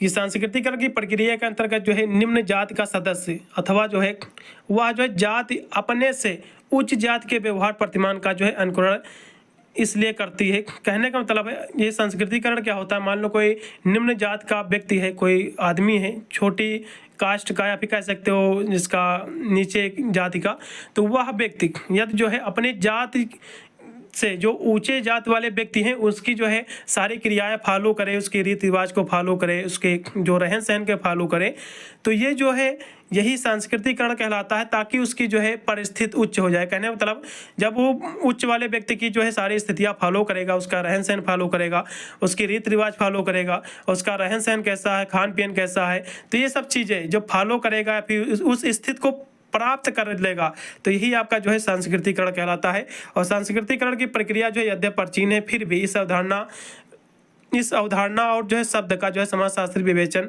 जो है एम एन श्रीनिवास ने किया था। अतः इन्हीं के जो है द्वारा कुछ परिभाषा यहाँ से दी हुई है। तो एम एन श्रीनिवास ने इसकी परिभाषा दी। उन्होंने कहा है कि सांस्कृतिकरण जो है वह प्रक्रिया है जिसके द्वारा कोई जो है नीचे यानी हिंदू जात या फिर जो है कोई जनजात अथवा अन्य समूह किसी उच्च या फिर जो है पराय यानी द्विज यानी जात की जो है दिशा में अपनी रीति रिवाज, कर्मकांड, विचारधारा, जीवन पद्धति को बदलता है, तो यही आपका जो है सांस्कृतिकरण कहलाता है। इनकी भी परिभाषा साफ इन्होंने भी कह दिया है कि कोई व्यक्ति चाहे वो किसी भी जात का हो, किसी भी धर्म का हो, वह यानी छोटी जात का है, लेकिन एक उच्च जात के व्यक्तियों का जो है सब कुछ उसके जो है जैसे कि रीति रिवाज, उसका कर्मकांड, उसकी विचारधारा, उसका जीवन पद्धति, लाइफ स्टाइल उसका जो है फॉलो करता है, उसको उसी प्रकार अपने को भी बदल लेता है, उसमें बदलाव कर लेता है अपने भी कह सकते हो पूरे संपूर्ण जीवन को व्यक्ति। तो यही आपका जो है कह सकते हो आपका सांस्कृतिकरण कहलाता है। तो इतनी परिभाषा लिखना आपको। अगला देखिएगा, अगला क्वेश्चन भी आपका दिया हुआ कि आधुनिकीकरण क्या है, जिसको हम मॉडर्नाइजेशन कहते हैं। क्वेश्चन काफ़ी महत्वपूर्ण है, ये भी आपके एग्जाम में जो है क्वेश्चन देखने को मिलेगा। आधुनिकीकरण की हम बात कर ले तो ये जो है परिवर्तन की एक ऐसी प्रक्रिया होती है आधुनिकीकरण जो पश्चिमी यूरोप जैसे सामाजिक, आर्थिक, राजनीतिक व्यवस्था की ओर जो है उन्मुख हो। अर्थात जो है आधुनिकीकरण से जो है तात्पर्य एक जो है उन्नत व्यवस्था से लगाया जाता है, यानी एक उन्नत व्यवस्था हो, तो यही आपका जो है आधुनिकीकरण कहलाता है। यहाँ से जो है हालपर्न ने इसकी परिभाषा दी। उन्होंने कहा है कि आधुनिकीकरण जो है रूपांतरण से संबंधित है। इसके अंतर्गत जो है उन सभी पहलुओं जैसे कि राजनीतिक, सामाजिक, आर्थिक, आध्यात्मिक, धार्मिक और जो है मनोवैज्ञानिक आदि का जो है इसमें रूपांतरण किया जाता है, जैसे कि व्यक्तियों अपने समाज के जो है निर्माण में जो है प्रयोग करता है, तो ये आपका जो है आधुनिकीकरण कहलाता है। ठीक है, जितनी आपको परिभाषा लिख देना है। क्वेश्चन काफ़ी महत्वपूर्ण है। आधुनिकीकरण का मतलब क्या होता है कि मनुष्य के जो है सुधार से, आधुनिकीकरण मतलब होता है मनुष्य में जो सुधार हुआ है, जैसे कि जो है उसका स्वास्थ्य से लेकर, उसकी शिक्षा से लेकर, चाहे उसकी जो है काम से लेकर हो, फिर उसकी लाइफ स्टाइल से लेकर, जो उसमें जो सुधार हुआ है, जो उसमें बदलाव हुआ है सुधार के प्रति, यही आपका आधुनिकीकरण कहलाता है। इतनी परिभाषा आपको लिखना है। अगला देखिएगा, फिर प्रोफेसर एम एन श्रीनिवास ने भी इसकी परिभाषा दी है आधुनिकीकरण। उन्होंने कहा है किसी जो है पश्चिमी देश के जो है प्रत्यक्ष या जो है परोक्ष संपर्क के कारण किसी गैर पश्चिमी देश में रहने वाले पर्यटकों के लिए जो है प्रचलित शब्द जो है आधुनिकीकरण होता है। यानी स्पष्ट है कि आधुनिकीकरण जो है एक ऐसा निरंतर जो है होने वाला परिवर्तन है जिसका जो है झुकाव भौतिक समृद्धि की ओर जो है अधिक हो, यही आपका जो है आधुनिकीकरण कहलाता है। धर्मनिरपेक्षीकरण क्या है, क्वेश्चन ये भी काफ़ी महत्वपूर्ण है, ये भी एग्जाम में देखने को मिल सकता है। धर्मनिरपेक्षीकरण की हम बात करें तो ये जो एक ऐतिहासिक प्रक्रिया होती है और इसमें जो है धार्मिक और जो है धर्मनिरपेक्ष क्षेत्रों के बीच जो है एक कह सकते हो विभाजन जो है टूटता है, तो यही आपका जो है धर्मनिरपेक्षीकरण कहलाता है। तो इसकी हम परिभाषा देखेंगे। धर्मनिरपेक्षीकरण जो है वह प्रक्रिया है जिसके द्वारा जो है परंपरागत विश्वासों तथा जो है धारणाओं के स्थान पर जो है तार्किक ज्ञान और जो है प्रादुर्भाव जो है होता हो, तो यही आपका जो है धर्मनिरपेक्षीकरण जो है कहलाता है। और यहाँ से श्रीनिवास ने भी इसकी परिभाषा लिखी, एम एन श्रीनिवास उन्होंने कहा है जो है धर्मनिरपेक्षीकरण की जो है यह बात निहित है, जैसे कि पहले जो है धार्मिक माना जाता था, अब जो है वैसा नहीं माना जाता है। उन्होंने जो है उसमें जो है स्पष्टीकरण करते हुए लिखा है कि उसमें जो है भेदीकरण की जो है प्रक्रिया भी जो है निहित है और जिसके परिणाम स्वरूप जो है समाज के जो है विभिन्न आर्थिक, राजनीतिक, कानून, नैतिक पक्ष एक दूसरे के जो है मामले में जो है एकाधिक जो है सावधान होते जाते हैं, तो यही आपका जो है धर्मनिरपेक्षीकरण कहलाता है। इतनी परिभाषा आपको लिख देना है। स्थानीयकरण की जो है विशेषता आपको बताना है, तो इसकी बहुत सारी विशेषता जैसे कि जो है ये स्थानीयकरण जो है की जो है प्रक्रिया के जो है द्वारा बृहद जो है परंपरा के जो है तत्व किसी स्थान की जो है लघु परंपरा से जो है जुड़े होते हैं। स्थानीयकरण की प्रक्रिया जो है लघु समुदाय की जो है संरचना जो है शक्ति को प्रकट करती है और ये जो है प्रक्रिया के कारण जो है बृहद परंपराओं के जो है प्रारंभिक जो है स्वरूप को जो है धर्म के ग्रंथों में जो उल्लेखित है और जो है परिवर्तन होकर ये जो है नए स्वरूप में जो है ये प्रतिलक्षित भी होते हैं। तो इतनी आपको लिख दीजिएगा, वैसे कुछ ने पूछा नहीं जाएगा। अगला देखो, सार्वभौमिकरण एक क्वेश्चन एग्जाम में फंसेगा, इसको जरूर आपको रटना है। तो सार्वभौमिकरण क्या होता है उसके बारे में भी हम थोड़ा सा जो है चर्चा करेंगे। तो सार्वभौमिकरण क्या होती है, तो ये जो है सार्वभौमिकरण जो है कार्य जो है संबंध के नियम के मुताबिक या जो है घटना का एक कारण होता है, और यह जो है ये उसका अनिवार्य जो है रूप से जो है पालन करती है। तो इसी वजह से जो है कह सकते हो जो ब्रह्मांड में जो चीज़ होती हैं, जो संसार में चीज़ होती हैं, किसी हर एक चीज़ का जो एक कारण होता है, ये जो है किस प्रकार इसका जो है आविर्भाव हुआ, उसका कैसे निर्माण हुआ है, तो यही आपका जो है सार्वभौमिकीकरण कहलाता है। हम इसकी परिभाषा देखेंगे। यहाँ तो इसकी परिभाषा जो है, जो कि मैकी में आपके जो है मैरियट ने इसकी परिभाषा दी। उन्होंने कहा है कि जब लघु जो है परंपरा के तत्व जैसे कि देवी देवता, प्रथाएं, संस्कार उसके ऊपर की ओर जो है बढ़ते हैं और उनका क्षेत्र विस्तृत हो जाता है, तो उनके जो है मूल स्वरूप परिवर्तित होते हैं। वे जो है बृहत परंपरा के जो है रूप में जो है पूरे समाज में जो है प्रतिष्ठित हो जाते हैं। तो यही प्रक्रिया आपकी जो है सार्वभौमिकीकरण कहलाती है। तो इतनी प्रक्रिया कहलाना है, कहना मतलब कोई भी जो है जो देवी देवता है कह सकते हो, यानी जैसा कि मैंने आपको अभी बताया आपको कि जो है यानी या जो है ब्रह्मांड में हर एक चीज़ कह सकते हो का एक कारण होता है कि कैसे आई है, उसका एक कहीं ना कहीं कारण होता है, और इस कारण का जो उस कारण का जो एक प्रभाव पड़ता है, तो यही आपका जो सार्वभौमिकीकरण कहलाता है। तो इतनी आपको परिभाषा लिखना है यहाँ से कि जब लघु परंपरा यानी जो है जब लघु परंपरा के तत्व जैसे कि देवी देवता, संस्कार उसके हो गए, प्रथाएं हो गए, ऊपर की ओर जो है उठने लगती हैं या फिर बढ़ने लगती हैं, तो उसका क्षेत्र जो है बड़ा हो जाता है। यानी कोई भी चीज़ हो जब उसका जो है प्रगत होती है, उसमें जो वृद्धि होती है, तो उसका आकार बढ़ने लगता है और जो है उसका मूल जो है परिवर्तित होता है, और वे जो है बृहद परंपरा के रूप जो है पूरे समाज में प्रतिष्ठित हो जाते हैं, फैल जाते हैं। तो इसी प्रक्रिया को जो है सार्वभौमिकीकरण कहते हैं। तो इतनी परिभाषा आपको लिखने की आवश्यकता है। अगला क्वेश्चन भी आपका सामाजिक आंदोलन क्या होता है। क्वेश्चन काफी महत्वपूर्ण, एग्जाम में फंसेगा जरूरी है। सोशल आपका मूवमेंट क्या होता है, पेपर का आपका नाम ही है तो क्वेश्चन फंसेगा जरूर 100%। तो सामाजिक आंदोलन क्या होता है, एक सामाजिक जो है सामूहिक एक प्रयास होता है। सामाजिक जो आंदोलन होता है एक सामूहिक प्रयास है जिससे जो है एक नई सामाजिक जो है व्यवस्था अवतरित होती है। यानी इस आंदोलन के तहत आप जो है एक नया जिसकी सामाजिक जो है व्यवस्था को जो आप स्थापित करते हैं, और यह जो प्रयास होता है, ये जो आंदोलन होता है, ये अल्पकालीन भी हो सकता है, यानी कम समय के लिए भी हो सकता है आंदोलन ये, और लंबे समय के लिए भी हो सकता है, यानी दीर्घकालीन भी हो सकता है। और सामाजिक आंदोलन का एक ऐसा जो है समन्वित आपका व्यवहार है जिससे जो है वांछनीय सामाजिक परिवर्तन प्राय निश्चित हो जाता है। और परिवर्तन एक जो है अनिवार्य विशेषता है जो न्यूनाधिक जो है अंशों में जो है सभी समाज में पाया जाता है। सामाजिक आंदोलन इसी जो है प्रक्रिया को एक निश्चित जो है मोड़ देता है। तो इतनी परिभाषा लिखना है। यहाँ से आपका ब्यूलर ने इसकी परिभाषा दी। उन्होंने कहा है कि सामाजिक जो है आंदोलन एक जो है सामूहिक प्रयत्न है जिससे जो है जीवन की एक जो है नई व्यवस्था निर्मित होती है। तो परिभाषा ये भी आप लिख सकते हैं, सामाजिक परिवर्तन जो आंदोलन होता है समाज के कहीं ना कहीं उसको एक नई व्यवस्था देने के लिए एक आंदोलन जो किया जाता है सामूहिक प्रयास, यानी जो है व्यक्तियों का एक समूह बनाकर, तो यही आपका जो है सामाजिक जो है आंदोलन कहलाता है। यानी सामाजिक आंदोलन एक ऐसा जो है सामूहिक प्रयास है, ऐसा प्रयास यानी प्रयत्न है जिससे जो है जीवन की एक नई दिशा व्यवस्था का जो है निर्माण होता है। तो यही आपका जो है सामाजिक परिवर्तन कहलाता है। यहाँ से जो है आपके टर्नर और किलर ने भी इसकी परिभाषा दी। उन्होंने कहा है कि सामाजिक आंदोलन जो है सदैव सामाजिक परिवर्तन को ही जन्म नहीं देता है, अपितु उन परिवर्तनों का भी जो है विरोध करता है जो समाज के लिए जो है आवश्यक नहीं है। यानी जो सामाजिक कह सकते हो जो आंदोलन होता है ये जो है कह सकते हो सामाजिक परिवर्तन को ही जन्म नहीं देता है, बल्कि जो समाज में जो सामाजिक जो विरोध है उसको भी कह सकते हो उसका विरोध भी करता है सामाजिक परिवर्तन का। और जैसे कि जो है समाज में के लिए जो आवश्यक ना हो, जैसे कि जो चीज़ें आवश्यक ना हो समाज के लिए, उसका विरोध भी करता है ये सामाजिक जो है आंदोलन। और जो है विचारकों के अनुसार जो है सामाजिक आंदोलन एक ऐसा सामूहिक प्रयास है जिससे जो है वांछनीय सामाजिक परिवर्तन को जो है प्रेरणा और अवांछनीय परिवर्तन का जो है विरोध किया जाता है। तो यही आपका जो है सामाजिक परिवर्तन कहलाता है। तो इतनी परिभाषा को तैयार कर लेना है कि सामाजिक आंदोलन जो होता है एक ऐसा सामूहिक प्रयास है जिससे जो है जीवन की एक नई दिशा जो है प्राप्त होती है, नई दिशा जो है निर्मित होती है। तो यही आपका जो है सामाजिक आंदोलन कहलाता है। इतनी आपको परिभाषा तैयार कर लेना है। अब अगला देखो, सामाजिक आंदोलन के हम प्रकारों की बात कर लें तो इसके जो है इसको दो भागों में बांटा गया है। इसका जो प्रथम जो है जिसको सामान्य जो है सामाजिक आंदोलन जो है प्रथम जो है इसका जो है ये सामान्य सामाजिक आंदोलन, द्वितीय जो है विशिष्ट सामाजिक आंदोलन है।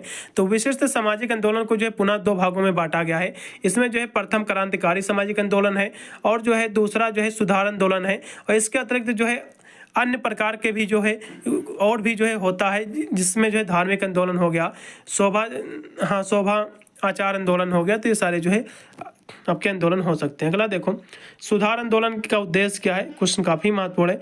सुधार आंदोलन की यदि हम बात करें, सुधार आंदोलन जो है सामाजिक समस्याओं के समाधान के लिए जो प्रारंभ किए जाते हैं। ये सुधार आंदोलन का मतलब होता है सामाजिक जो आंदोलन ये है, ये समाज में जो समस्याएं होती हैं समाज में, उसको एक समाधान के लिए प्रारंभ किए जाते हैं। और प्रमुख जो है सामाजिक समस्याओं जिसको जो है केंद्र मानकर सुधार आंदोलन प्रारंभ हुए हैं, वे जैसे कि बाल विवाह हो गए, विधवा विवाह, दहेज प्रथा, बहुपत्नी जिसकी एक से अधिक पत्नियां, ये सारी विवाह और विवाह विच्छेद, अंतरजातीय विवाह, नारी शिक्षा की कमी, नारी की परिस्थिति, अस्पृश्यता, छुआछूत और ये सारी जो क्षेत्रवाद, जातिवाद, इन सभी को जो कह सकते हो इनके समाधान के लिए जो आंदोलन किया जाता है सामाजिक समस्याओं के लिए, तो यही आपका जो है सुधार आंदोलन कहलाता है। इतनी आपको परिभाषा लिखना है। अगला देखो, सामाजिक क्रांति क्या होती है? क्वेश्चन काफी महत्वपूर्ण है। सामाजिक क्रांति से तात्पर्य है जो है परंपरा से चली आ रही सामाजिक व्यवस्था में जो है उस जो है मूलभूत परिवर्तन से है, जिसके लिए जो है समाज जो है जागरूक नहीं रहता है। और यह जो है परिवर्तन भी जो है इस प्रकार का होता है जिससे जो है सामाजिक मूल्यों और जो है मान्यताओं का बिना ख्याल किए सामाजिक व्यवस्था में जो है परिवर्तन हो जाता है। और क्रांति के फलस्वरूप सरकार के जो है इस रूप में परिवर्तन होता है और समाज की एकता की कमी हो जाती है, सामाजिक अस्त व्यवस्था में जो है वृद्धि भी जो है हो जाती है। तो सामाजिक क्रांति का मतलब ये होता है कि कुछ परंपराएं जैसे कि पहले से चली आ रही हैं, जैसे कि दहेज प्रथा वगैरह, तो इसमें काफ़ी सुधार हुआ है हिंदुओं की प्रथाओं में, लेकिन अभी भी कुछ और भी रिलीजन है जिसमें अभी तक सुधार नहीं हुआ है। जैसे मुसलमानों की बात कर लें तो इसमें 3 तलाक, जैसे कि अभी तो मोदी जी ने इसको बैन किया है, ठीक है, लेकिन बहुत देशों में अभी भी ये बैन है, ठीक है, जो कि चल रहा है। तो एक से अधिक पत्नियां, बहुपत्नी, तो ये सारी जो है अभी भी मुस्लिम में कहीं ना कहीं कुरीतियाँ अभी भी देखने को मिलती है। और छोटे उम्र में शादी कर देना, बाल विवाह जिसको कहते हैं, तो ये भी सारी कहानियाँ, ये जो है प्रथाएं देखने को मिलती हैं, जो कहीं ना कहीं जो है ये जो है एक बाधा बनती है। तो यही जो सामाजिक, इन सभी में जो सामाजिक जो क्रांति हुई है, इनको बदलने के लिए, इनमें परिवर्तन लाने के लिए, तो यही जो है सामाजिक क्रांति कहलाती है। तो यहाँ से जो है हापर ने इसकी परिभाषा लिखी, उन्होंने कहा कि सामाजिक क्रांति जो है वह जो है तीव्र सामाजिक परिवर्तन है जिसके परिणाम स्वरूप जो है व्यक्तियों को एक दूसरे के जो है संबंध रखने वाले राजनीतिक कड़ियाँ टूट जाती हैं और सरकार स्थायी रूप से जो है नहीं रह पाता और ना ही कार्यशील सत्ता के लिए जो है कार्य करती है। समाज की आधारभूत एकता समाप्त हो जाती है और सामाजिक और जो है नैतिक नियम आदर्श होने लगते हैं। सामाजिक संरचना को जो स्थायी रखने वाले अनौपचारिक मान्यता भी जो है समाप्त हो जाती है और यह क्रांति महान होती है। तो इसके परिणाम स्वरूप जो प्रमुख संसाधनों जैसे कि राज्य, धर्म, परिवार, शिक्षा के मूलभूत परिवर्तन भी जो है ये हो जाते हैं। इतनी आपको लिख देना है। विद्रोह क्या है? क्वेश्चन काफ़ी महत्वपूर्ण है, ये भी क्वेश्चन आपको जो है देखने को मिल सकता है। तो सुधार आंदोलन, हाँ, ये सामाजिक क्रांति हो गया। फिर अगला विद्रोह देखेंगे।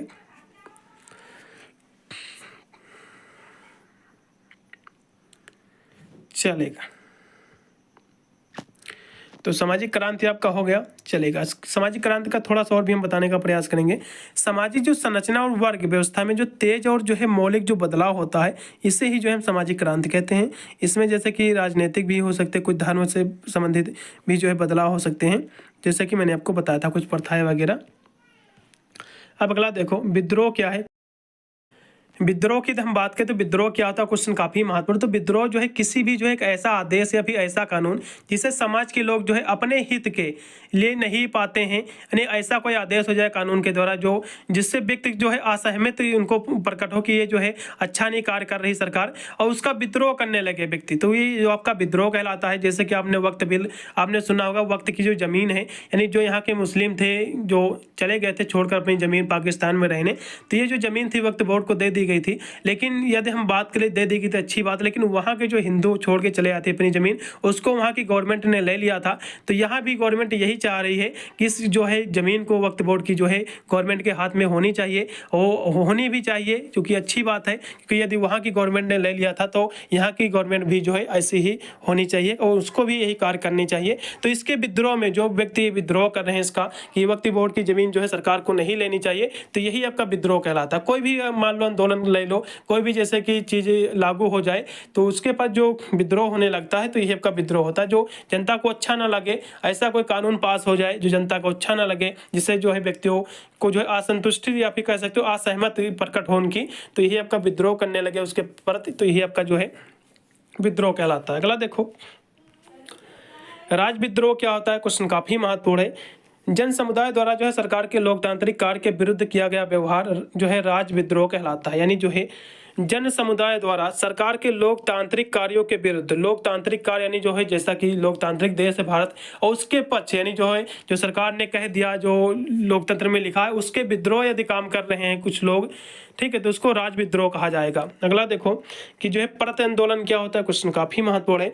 परत आंदोलन का अर्थ होता है किसी भी जो है सामाजिक आंदोलन के विरोध में एक नया आंदोलन प्रारंभ करना, यानी कोई ऐसा आंदोलन हो उसके आप विरोध में कोई आंदोलन आप प्रारंभ कर लो। मान लो कोई जो है एक जो है श्रमिक आंदोलन हो रहा है, अब उसके विरोध में कोई दूसरा आंदोलन प्रारंभ कर दे जिससे जो है उसके विरुद्ध हो, यानी जो कोई श्रमिक आंदोलन है तो उसके विरुद्ध आप कोई आंदोलन प्रारंभ कर दो तो इसको जो है परत आंदोलन कहा जाएगा। ठीक है, अगला देखो कृषक आंदोलन क्या होता है, जिसको जो है कृषि आंदोलन कहते हैं। क्वेश्चन काफी महत्वपूर्ण है, क्वेश्चन काफी महत्वपूर्ण। ये क्वेश्चन जो पिछले साल में पूछा गया था।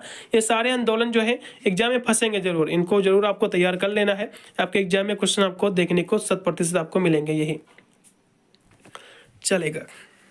तो कृषक आंदोलन क्या है? ये जो है सामाजिक आंदोलन है जिसमें जो है कृषि नीति शामिल होती है और किसानों के जो है अधिकारों को जो है इसमें दावा किया जाता है। नहीं, किसानों की जो कुछ दावे होते हैं उसके अधिकार के, तो ये जो इसमें सुझाव के लिए जो इनकी जो दिन प्रतिदिन जो खराब होती जा रही है स्थिति, जैसा कि उसकी जो है आय कम होती जा रही है, जैसा कि व्यक्ति यानी किसान जो बोता है उसकी उपज जो निकलता है उससे खेतों से, तो उसकी जो है कह सकते हो जो बिक्री होती है वो कम दामों में होती है और उसमें जो बीज डाला जाता है, उसमें जो खाद डाला जाता है, उसकी महंगाई काफ़ी हो गया है। तो उसके लिए जो कृषक आंदोलन किया जाता है यही जो है कृषक आंदोलन होता है। ठीक है, तो यदि हम इसकी बात करें तो कृषक आंदोलन जो है अंग्रेजों के जो है शासनकाल से में जो है भारतीय कृषि व्यवस्था में जो है व्यापक परिवर्तन किए जाने के कारण जो है कृषि क्षेत्र में जो है हलचल पैदा हो गई थी और जो है भारतीय किसान सुधार आर्थिक सुधार पर जो है कमज़ोर होते चले गए और अंग्रेजों के जो है शासनकाल में जो है भारत के जो किसान लगान की जो है ऊंची दरों, जमींदारों क्षेत्रों की जो है बेगार प्रथा की जो है कठोरता और जो अनेक नियम जो है विरुद्ध बेदखली से जो है परेशान होने लगे और कृषक आंदोलन जो है सक्रिय होता गया। पहले क्या होता था कि किसानों को जो है लगान देनी पड़ती थी, पैदा हुआ कि नहीं हुआ खेतों में, लेकिन उसके लिए लगान पड़ती थी। तो ये सब जो है इसी को समाप्त करने के लिए जो आंदोलन पहले किए गए उसके सुधार के लिए इनके प्रति, तो ये आपका आंदोलन होते हैं कृषक आंदोलन। ठीक है, चलेगा। उसकी नीति में जो है बदलाव के लिए जो आंदोलन किए गए हैं यही आपका जो है यानी कृषि नीति को बदलाव के लिए जो आंदोलन किए जाते हैं आपका जो है आंदोलन कहलाते हैं। और कृषक आंदोलन का जो है इतिहास बहुत ही पुराना है। विश्व के सभी भागों में जो अलग अलग समय पर जो है किसानों ने जो है कृषि नीति में जो है परिवर्तन के लिए बहुत सारे आंदोलन किए हैं। तो इस तरह से आपको लिख देना, उससे ज़्यादा कोई कठिन है नहीं ये। फिर अगला देखो कि जो है श्रमिक आंदोलन क्या होता है। क्वेश्चन काफ़ी महत्वपूर्ण है। तो श्रमिक आंदोलन जो मजदूर आपके होते हैं, जैसे कि कारखाने में जो मजदूर होते हैं, मान लो उनको इतने घंटे काम किया जाता है, उनकी पगार कम होती है, उनको कम रुपया दिया जाता है, काम उनसे ज़्यादा लिया जाता है और भी थोड़ा एक घंटे के लिए लेट रोक लिया जाता है, तो उन पर कह सकते हो एक असहमति होती है कि हमारी पगार तो बढ़ नहीं रही, तो उसके पर जो आंदोलन एक किया जाता है तो यही होता है। यानी जो है श्रमिक का जो है एक सामूहिक संगठन, जो श्रमिक होते हैं वो जब आपस में समूह बनाकर एक संगठन बनाते हैं अपने अधिकार, उसकी आर्थिक और राजनीतिक हितों को आगे बढ़ाने के लिए, तो ये जो एक आंदोलन करते हैं बनाकर ग्रुप, तो ये आपका जो है श्रमिक आंदोलन होता है।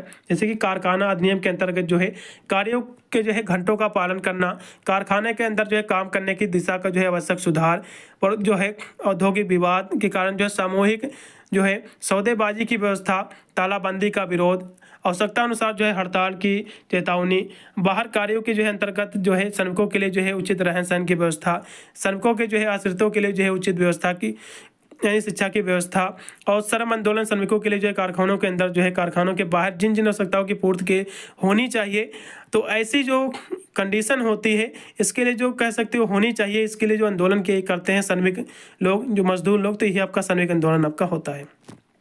ठीक है, अब देखो दलित आंदोलन क्या होता है, क्वेश्चन काफ़ी महत्वपूर्ण है, जो कि दलित आंदोलन तो आपका भेदभाव से संबंधित है, छुआछूत से संबंधित है। दलित आंदोलन का अर्थ होता है कि सभी प्रकार के जो है अपने भेदभाव के विरुद्ध और अपने अधिकारों की रक्षा के लिए दलितों के द्वारा विरोध प्रदर्शन। आज जो है भारतवर्ष में जो है दलित आंदोलन गांव कस्बे से लेकर जो है राष्ट्रीय स्तर तक जो है हो रहा है। और अंग्रेजों के जो है शासन काल में जो है दलितों के समर्थन में जो है प्रांतीय और राष्ट्रीय स्तर पर जो है आंदोलन हुए। और राष्ट्रीय स्तर पर जो है महात्मा गांधी, डॉक्टर भीमराव अम्बेडकर दलितों के जो है आवाज़ को उठाया। और जो है प्रांतीय स्तरों पर जो है अनेक नेता दलितों की जो समस्याओं से जो है संघर्ष करते हुए बहुत सारे संघर्ष किए, जैसे कि जो है आपका पश्चिम बंगाल में जो है आपका जो नाम शूद्र आंदोलन, पंजाब और उत्तर प्रदेश में जो है आदि धर्म आंदोलन, आज सारे आंदोलन जो है प्रारंभ किए गए हैं। तो इस तरह से आपको जो है लिख देना है कि दलित आंदोलन क्या होता है। ठीक है, चलेगा।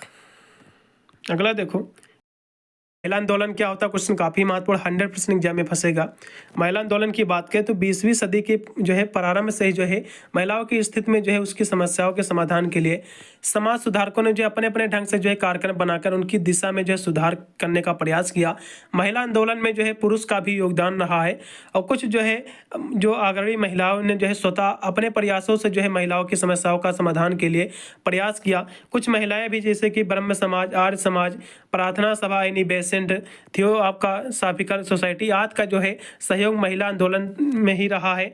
और स्वतंत्रता प्राप्त के बाद जो है महिलाओं ने जो है आपका मूल्य वृद्धि के खिलाफ तेलंगाना राज्य के निर्माण के लिए बोध गया आंदोलन, चिपको आंदोलन, महिला यौन उत्पीड़न आंदोलन, इसके खिलाफ जो है और जो है दहेज प्रथा विरोधी आंदोलन, महिला आरक्षण आंदोलन, ये सारे जो आंदोलन किए गए हैं देखिए आपका इनके में इसमें सुधार के लिए जो आंदोलन किए गए महिलाओं के सम्मान के लिए, उसको समाज में एक अच्छा दर्जा दिलाने के लिए, व्यक्तियों के साथ जो है उठ बैठने की स्थिति के बारे में, चाहे वह शिक्षा के बारे में हो कि जितना जो है व्यक्ति शिक्षा ग्रहण करे उसकी शिक्षा को लेकर हो, चाहे जो है नौकरी के लेकर अवसरों को हो कि व्यक्ति यदि नौकरी कर सकता है। पहले क्या होता था कि व्यक्ति जो है नौकरी कर सकता था कि महिलाएं नहीं कर सकती थी, लेकिन आज क्या हुआ है आंदोलन के माध्यम से आज जो है आज औरतें भी जो है बहुत जो है बैठी हुई हैं, नेता बनी हुई हैं। तो ये सारा जो है संभव जो है महिला आंदोलन के कारण ही हो पाया है। और बहुत सारे जैसे कि महिला यौन उत्पीड़न आंदोलन, ये सारे भी उत्पीड़न हुए तो इसमें काफ़ी सुधार भी हुआ है। दहेज प्रथा जैसे कि आंदोलन हुआ है, महिला संरक्षण का भी आंदोलन हुआ, तो सब में बहुत सारा पहले से इसमें जो है सुधार हुआ, जिससे महिलाओं की स्थिति में जो है काफ़ी सुधार भी हुआ है पहले से। ठीक है, आज देखिएगा अगला क्वेश्चन पे आपका दिया हुआ है पर्यावरण आंदोलन की। तो हम बात कर ले, क्वेश्चन काफ़ी महत्वपूर्ण है।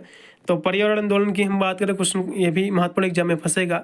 तो पर्यावरण आंदोलन जैसे कि पर्यावरण को बचाने के लिए जो आंदोलन किया जाता है, जैसे कि उसको ना काटा जाए, उसको ज़्यादा से ज़्यादा जो है लगाया जाए, तो यही आपका जो है पर्यावरण आपका आंदोलन कहलाता है।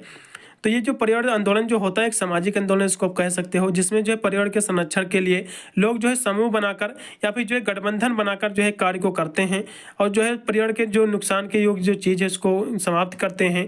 जैसे कि पॉलीथीन पर्यावरण के लिए नुकसानदायक है और पेड़ों इसमें भी लगाते हैं जो पर्यावरण के खिलाफ हो। और बहुत सारे आंदोलन जैसे कि एक चिपको आंदोलन आपने सुना होगा, जो कि नर्मदा बचाओ आंदोलन, जो कि पेड़ को काटने में शामिल हुए थे। तो इस आंदोलन के खिलाफ बहुत सारे आंदोलन भी और भी हुए हैं, जो कहीं ना कहीं जो है पर्यावरण को जो है उसके संरक्षण के लिए जो है बढ़ावा देते हैं, उसके बचाव के लिए जो है उद्देश्य के लिए जो है सारे आंदोलन किए जाते हैं। अगला देखो दलितों को जो है धार्मिक जो है योग्यता की जो आपको व्याख्या करना, जो दलित है इसकी धार्मिक योग्यता जो है इसकी जो है जो निरीह योग्यता यानी जो उसकी योग्यता क्यों कम है, तो दलितों को जो है एक अपवित्र माना गया है। ठीक है, दलितों को क्यों अपवित्र माना गया है, क्योंकि उनका जो रहन सहन थोड़ा सा अन्य लोगों से कम रहता है, क्योंकि वे मांसाहारी भी होते हैं, तो उनका अलग समुदाय रहता है, तो उनको कह सकते हो वो अलग माना गया है। उनको जो है और वे जो है मंदिर में प्रवेश भी नहीं कर पाते थे, और जैसे कि नदी घाटों आदि के जो है पवित्र स्थानों पर जो है आने पर जो इनको रोक था, और देवी देवताओं की जो है पूजा भी नहीं कर सकते थे, मंदिर में भी नहीं जा सकते थे। तो ये सारे जो है प्रावधान थे। और जो है दलितों को जो है सब प्रकार की जो है धार्मिक सुविधाओं से जो है वंचित भी कर दिया गया था। दलितों अर्थात जो है अस्पृश्यता को जो पूजा, यानी कहने मतलब दलितों में जो है एक छुआछूत की भी जो है पूजा थी, आराधना, भगवत भजन और जो है कीर्तन आदि को जो है कोई जो है अधिकार इसमें नहीं था, कि जो दलित लोग थे ये कोई भी जो है पूजा नहीं कर सकते हैं, आराधना नहीं कर सकते हैं, जो है भजन नहीं कर सकते हैं, कीर्तन नहीं कर सकते, तो इनको अधिकार नहीं था पहले, लेकिन आज तो सभी कर सकते हैं।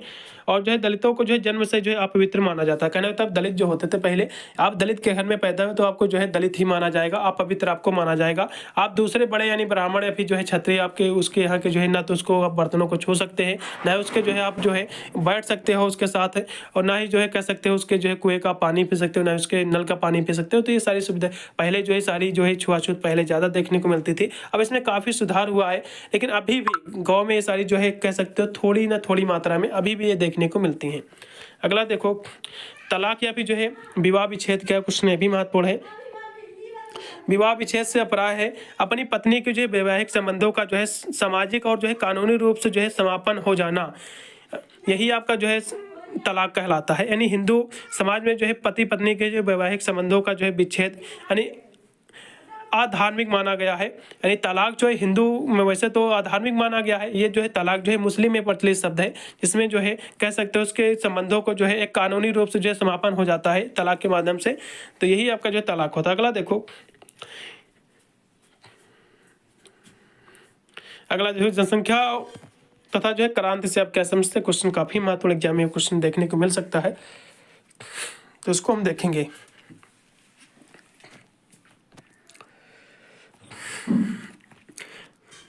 तो जनसंख्या और जो है क्रांति परिवर्तन एक दूसरे के पूरक हैं, और कार्ली के जो है मतानुसार जिन समय जो है जनसंख्या में अधिक जो है परिवर्तन होते हैं उसी समय जो है व्यक्तित्व में जो है मानसिकता अस्थिरता जो है सबसे अधिक होती है, और यही अस्थिरता क्रांति और जो है आर्थिक संकट का जो है कारण है। और जनसंख्या में वृद्धि तथा जो है ह्रास के से जो है समाज के विभिन्न समूहों के जो है सामाजिक और आर्थिक जो है वृद्धि का ह्रास होता है, और इस प्रक्रिया में जो है निम्न वर्ग के लोगों को जो है उच्च वर्ग में जो है जाने से जो है रोकने के लिए जो है जितने अधिक जो उपाय किए जाते हैं उतना ही जो है क्रांति की जो है संभावना अधिक बढ़ जाती है। तो यही आपका जो है कह सकते हो जनसंख्या क्रांति कहलाती है। इतनी आपको परिभाषा लिख दीजिएगा। अगला देखिएगा, सामाजिक विकास क्या होता है, कुछ काफ़ी महत्वपूर्ण है। इस क्वेश्चन की हम बात कर लें तो सामाजिक विकास होता क्या, पहले समझ लो। सामाजिक विकास जो होता है जीवन के एक निश्चित दिशा में जो एक कर्मिक रूप से जो होने वाला जो बदलाव होता है, यही आपका जो है विकास कहलाता है। सामाजिक विकास क्या होता है, यानी सामाजिक जीवन में एक निश्चित दिशा में और एक कर्मिक रूप से होने वाला जो चेंज होता है, जो बदलाव होता है, यही आपका जो है सामाजिक विकास कहलाता है। ठीक है, इतनी आपको परिभाषा लिखना है। अगला देखो, दलित आंदोलन क्या है। जैसा कि मैंने अभी आपको दलित आंदोलन बताया भी था, इसमें ज़्यादा कुछ आपको बताने की भी आवश्यकता नहीं। दलित आंदोलन काफ़ी क्वेश्चन एग्जाम में फंसेगा जो 2 बार, इसीलिए मैंने आपको इसको रखा है। ये आपके लॉन्ग में भी क्वेश्चन आपको देखने को मिलेगा कि दलित आंदोलन क्या है। तो आपका जो है अधिकार विहीन, सुविधा वंचित अथवा जो है अलाभकारी, यानी जो अधिकार विहीन का मतलब होता है जिसको वो अपने अधिकारों से विहीन हो, सुविधा से वंचित हो, उनको सुविधा ना मिलती हो, और जो है अलाभकारी हो, जिसको लाभ भी ना मिलता हो, स्थित वाले लोगों को जो है निर्बल या फिर जो है दुर्बल वर्ग, जिसको हम जो है वीकर सेक्शन में जो है व्यक्त किया जाता है, और इसी वर्ग में जो है कुछ अस्पृश्यता यानी छुआछूत जातियाँ जो है इसमें सम्मिलित हैं। और दलित का अपराध जो है समाज में जो है अत्यंत निम्न स्थान का जो है आसीन से होता है। यानी समाज में जो सबसे निम्न जो समाज होता है इसको हम दलित कहते हैं। जो है सामान्य प्रताड़ित किया गया हो, जो हमेशा जो है सताया गया हो, लोगों के द्वारा उत्पीड़न का शिकार हुआ हो, और जिसका संपूर्ण जीवन दुख और जो है अपमान से व्यतीत होता हो, और दुर्बल वर्गों में जो है सबसे विहीन वर्ग जो होता है दलित वर्ग होता है। तो इतनी आपको परिभाषा आपको लिख देना है। जो कहीं ना कहीं देखा जाए उसका जीवन अत्यंत कह सकते हो अपमान का हो, दुखी हो, तो यही आपका जो है जो उत्पीड़न का शिकार भी हुआ हो, प्रताड़ित किया गया हो समाज में, तो यही आपका जो है दलित आंदोलन, इस तरह आपको लिखना है इसका। ठीक है, तो इन्हीं के पक्ष में जो आंदोलन किया गया था, इनके खिलाफ जो इनको समाज में ऊंचा उठाने के लिए, तो यही आपका जो है सामाजिक आंदोलन जो है यानी दलित आंदोलन की भाग यही आपका है। ठीक है, तो इसकी हम बात करें दलित आंदोलन की, तो थोड़ा सा इसको भी हम समझेंगे। दलित आंदोलन जो है एक सामाजिक रूप से जो है ये एक आधारित आंदोलन था, जिसका उद्देश्य जो है सदियों से पुरानी जो संस्कृति थी, जिसमें कि जो है समान व्यवहार, संस्कृति को जो है समानता, स्वतंत्रता और सामाजिक न्याय आदि को जो लोकतांत्रिक मूल्य से जो है ये बदलना, यही आपका जो है दलित आंदोलन आपका कहलाता है। यानी समाज में जो है जो निम्न लोग के जो वर्ग है उसको समाज में एक अच्छा दर्जा दिलाना, तो यही आपका जो है दलित आंदोलन होगा। दलित आंदोलन मैंने आपको पहले भी बताया था। अगला देखिएगा, प्रगति और विकास में अंतर क्या होता है, क्वेश्चन एग्जाम में फंसेगा। तो प्रगति जो है ये इच्छित जो है परिवर्तन है, अतः जो है ये जो है दिशा पूर्व जो इसमें जो है निश्चित होती है। प्रगति क्या होती है, इसमें दिशा निश्चित होती है, लेकिन विकास जो होता है इसमें कोई भी जो है दिशा, ये जो है विकास कल्याणकारी होता है, लेकिन इसमें कोई भी जो है विकास अथवा भौतिक समृद्धि से संबंधित होता है, इसमें दिशा निश्चित नहीं होती है। और प्रगति जो है प्रत्यक्ष रूप से जो है मूल निर्णय से जो है संबंधित है, लेकिन ये जो है अप्रत्यक्ष से संबंधित है। और ये जो है प्रगति जो है इसमें जो है परिवर्तन के कारण एक जो है अवधारणा अपने अंतिम स्तर को जो है प्राप्त करती है, लेकिन ये जो है अंतिम स्तर की ओर जो है ले जाने का एक साधन हो सकती है। और प्रगति का जो है संबंध संस्कृत के जो है भौतिक तत्व और भौतिक दोनों पहलुओं से होता है। प्रगति जो होती है या भौतिक और भौतिक दोनों तत्वों से इसका जो संबंध होता है संस्कृत के, लेकिन जो विकास होता है ये केवल भौतिक पहलुओं पर जो है होती है, इसके केंद्रित होती है। प्रगति का संबंध जो है सामूहिकता से होता है, लेकिन जो विकास होता है ये व्यक्तित्व और जो है सामूहिकता दोनों से जो है हो सकता है। ये सारे अंतर थे इसके बीच में। भारत में जो है पश्चिमीकरण क्या, क्वेश्चन काफी महत्वपूर्ण एग्जाम में आपके फंसेगा। ये क्वेश्चन पिछले साल भी क्वेश्चन का पूछा गया था, शॉर्ट नोट में क्वेश्चन आपको देखने को मिलेगा।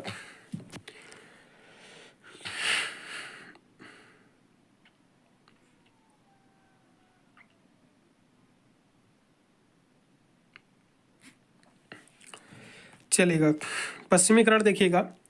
पश्चिमीकरण क्या होता है कि दुनिया के जो है दूसरे देशों और जो है समाज द्वारा यूरोपीय देशों या फिर जो है समाज की संस्कृति को जो है अपनाया या फिर जो है स्वीकार करना, यानी दूसरे देशों की जो संस्कृति है उसको स्वीकार करना, यही आपका जो है पश्चिमीकरण आपकी कहलाती है। तो इतने आपको परिभाषा लिख दीजिएगा, बस ज़्यादा कुछ लिखने की आवश्यकता है नहीं।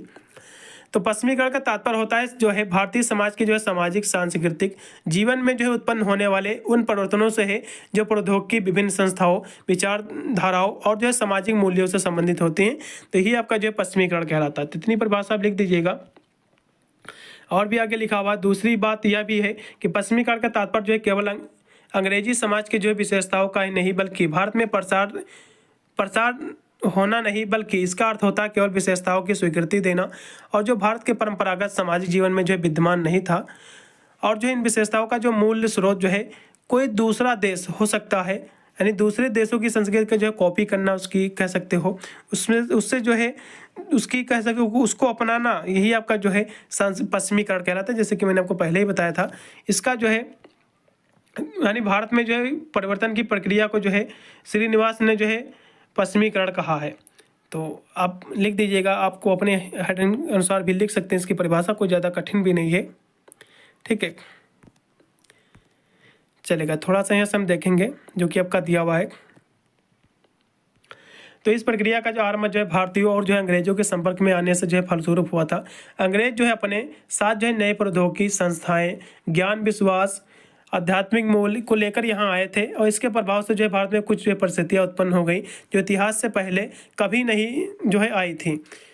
और जो है भारत में जो है 19वीं जो है शताब्दी में जो है प्रारंभ में ही जो पश्चिमीकरण से हमारी सामाजिक व्यवस्था में जो है महत्वपूर्ण जो है परिवर्तन लाना प्रारंभ कर दिया था। इस शताब्दी के आरंभ में जो है सबसे पहले जो आधुनिक आपका अधिकारी तंत्र का निर्माण हुआ, पुलिस सेना की स्थापना हुई। जो पहले जो अंग्रेज आए तो पहले जो है इन्होंने जो है पुलिस बनाए, ठीक है, सेना की स्थापना की। तो ये सारी कहीं ना कहीं देखा जाए तो ये जो बदलाव हुए थे या फिर कह सकते हो जो ये संस्कृति को अपनाया गया था जो विदेशों से, तो ये आपका सांस्कृतिकरण या फिर पश्चिमीकरण का आपका कहलाता है। तो इतनी आपको परिभाषा लिख दीजिएगा, कोई ज़्यादा कठिन भी नहीं है।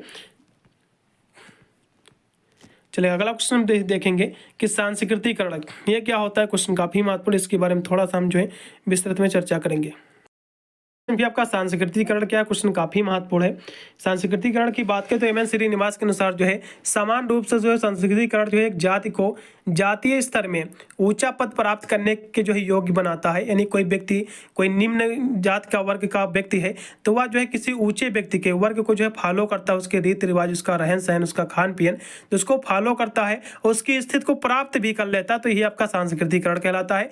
तो ये सांस्कृतिकरण क्या है, एक प्रक्रिया है जो कि जो है एक निम्न निम्न जात के व्यक्तियों को जो है एक ऊंचा जो है पद प्राप्त करने के जो है योग्य बनाती है। और संस्कृत की प्रक्रिया के अंतर्गत जो है केवल उच्च जाति के जो है रीति रिवाज और आदतों को नहीं, बल्कि उसके विचार, उसके मूल्य, उसके आदर्श को जो है व्यक्ति व निम्न वाला ग्रहण करता है। और साथ ही वंश समूह के क्षेत्रों में जो है सांस्कृतिक वंश के महत्व पर भी जोर देता है। और इसलिए उच्च वंश के साथ जो है समरूपता स्थापित करना ही सांस्कृतिकरण की प्रक्रिया कहलाती है। तो इतनी आपको परिभाषा आपको लिखना है बस। इसकी विशेषताओं की बात कर लें तो यहाँ से विशेषताएं इसकी कुछ दी हुई, जैसे कि स्थानीय समुदाय में जो उपलब्ध कृषि योग्य जो है भूमि में जो है एक बड़े भाग पर जो है उस जाति का जो है स्वामित्व हो और उस जात के जो है सदस्य की संख्या जो है अधिक हो। इसकी सारी विशेषता आपको लिख देना, ज़्यादा कोई विशेषता उसे पूछेगा नहीं। अगला देखो, सांस्कृतिकरण और जो है पश्चिमीकरण है, ये जो इसमें आपको अंतर लिखना कुछ नहीं भी महत्वपूर्ण है, चलेगा। तो सांस्कृतिकरण क्या है और पश्चिमीकरण क्या है? तो सांस्कृतिकरण जो है एक प्रक्रिया है जो कि अधिक प्राचीन है या जो है निरंतर भारतीय जो है सामाजिक संरचना को जो है प्रभावित करती है। लेकिन पश्चिमीकरण क्या होती है? ये जो है प्रक्रिया भारत के जो है लिए अंग्रेज जो है शासन की जो है देन मानी जाती है। पश्चिमीकरण क्या होती है? यहाँ से अंग्रेज पहले आए, यहाँ से कुछ जो है इन्होंने जो है राज शासन किया, कुछ यहाँ से चीज़ें छोड़ गई, जैसे कि कानून बनाया था, कुछ चीज़ें यहाँ से जो है कला यहाँ से दे गई, तो ये आपकी पश्चिमीकरण होता है। और भी इसकी विशेषताओं की बात कर ले तो उपयुक्त आधार पर कह सकते हैं कि सांस्कृतिकरण की प्रक्रिया जो है ये आंतरिक होती है, लेकिन जो है पश्चिमीकरण जो होता है ये बाहरी प्रक्रिया होती है, बाह्य प्रक्रिया है। और वे तत्व जो है लोगों के जो है व्यवहारों को जो है प्रभावित करते हैं, उनके बारे में जो है जानकारी जो है उनको नहीं होती है। और यदि हम बात करें सांस्कृतिकरण के केवल जो है कारण जो है केवल जो है निम्न जातियों और जनजातियों के जो है जीवन शैली, व्यवहार, प्रतिमान का जो है रहन सहन ढंग से जो है इसमें बदलाव होता है। लेकिन जो पश्चिमीकरण होता है ये संपूर्ण भारतीय संरचना को जो है प्रभावित करता है और उच्च और निम्न सभी जातियों को जो है प्रभावित कर रही है। तो आपको बताना है। अगला क्वेश्चन भी अब इसमें और भी इसमें दिए हुए इसके बीच में अंतर, जैसे कि जो है सांस्कृतिकरण के जो साथ साथ जो है असंस्कृतिकरण का जो है कार्यरत भी है इसमें, लेकिन पश्चिमीकरण के साथ जो है कोई भी विरोधी जो है प्रक्रिया नहीं होती है। और इसके अंतर की बात करें, सांस्कृतिकरण की जो प्राकृत ये जो है परंपरावादी है, लेकिन इसकी जो प्राकृत होती है तार्किक होती है। और सांस्कृतिकरण के साथ साथ एक तथा जो है इसके परिणाम जो है संबंध, इसके परिणाम स्वरूप जो है संबंध जात ऊपर की ओर जो है गतिशील होती है, लेकिन इसमें क्या होती है जो है इसमें गतिशीलता का जो है अभाव संभव नहीं होता है। तो सारे इसके बीच में आपको अंतर लिखना है। अगला देखिएगा धर्मनिरपेक्षीकरण, क्या कुछ काफ़ी महत्वपूर्ण भी एग्जाम में जो है आपको देखने को क्वेश्चन आपको मिलेगा। तो धर्मनिरपेक्षीकरण क्या होता है? ठीक है, यानी धर्म को जो है राजनीति, आर्थिक और सामाजिक और राजनीतिक और सांस्कृतिक पहलुओं से जो है अलग रखा जाए, तो यही धर्मनिरपेक्षीकरण होता है। तो देखेंगे क्या होता है। धर्मनिरपेक्षीकरण अथवा जो है आपका लैंगिकीकरण वह प्रक्रिया है जिसके परिणाम स्वरूप जो है किसी समाज में जो है धर्म के आधार पर सामाजिक व्यवहार में जो है भेदभाव समाप्त किया जाता है। और स्वतंत्रता प्राप्त के बाद भारत में जो पहले धर्मनिरपेक्ष राज्य नहीं था, लेकिन अब जो है हिंदू मुस्लिम धर्मों के अनुयायी जो है सर्वाधिक हैं और उसका जो है व्यवहार जो उसके धर्म पर आधारित है और एक दूसरे का जो है का विरोधी है। और जो है अब धर्मनिरपेक्षीकरण की बात जो है की जा रही है। वास्तव में जो है धर्मनिरपेक्षीकरण जो होता है, सेकुलरिज्म जो होता है, जो बुद्धिवाद पर आधारित है, आधुनिकीकरण के लिए जो है आवश्यक है, क्योंकि प्रत्येक समाज अब जो है आधुनिकीकरण होना चाहता है। और यही कारण है कि जो है धर्मनिरपेक्षीकरण को जो है ये जो है आश्रय दे रहा है। तो इतनी आपको परिभाषा तैयार कर लेना, कुछ काफ़ी महत्वपूर्ण है। यहाँ से एम एन श्रीनिवासन ने इसकी परिभाषा लिखी, उन्होंने कहा है कि धर्मनिरपेक्षीकरण जो है कि यह बात जो है निहित है कि जिसे जो है पहले धार्मिक माना जाता था, अब वह जो है वैसा नहीं माना जाता। उन्होंने जो है उसका अर्थ जो है स्पष्ट करते हुए लिखा है कि उसमें जो है विभेदीकरण की प्रक्रिया भी जो है निहित है, जिसके परिणाम स्वरूप जो है समाज के विभिन्न आर्थिक, राजनीतिक, कानून, नैतिक एक पक्ष जो है एक दूसरे के जो है मामलों में जो है एकाधिक जो है सावधान होते जाते हैं। तो इतनी आपको परिभाषा लिख दीजिएगा, चलेगा। अगला देखिएगा, भारत में जो है महिला आंदोलन पर टिप्पणी लिखना। क्वेश्चन काफ़ी महत्वपूर्ण एग्जाम में देखने को मिलेगा। तो ये क्वेश्चन की हम बात करें महिला आंदोलन की, जो कि आपको मैंने शॉर्ट में भी आपको कराया था।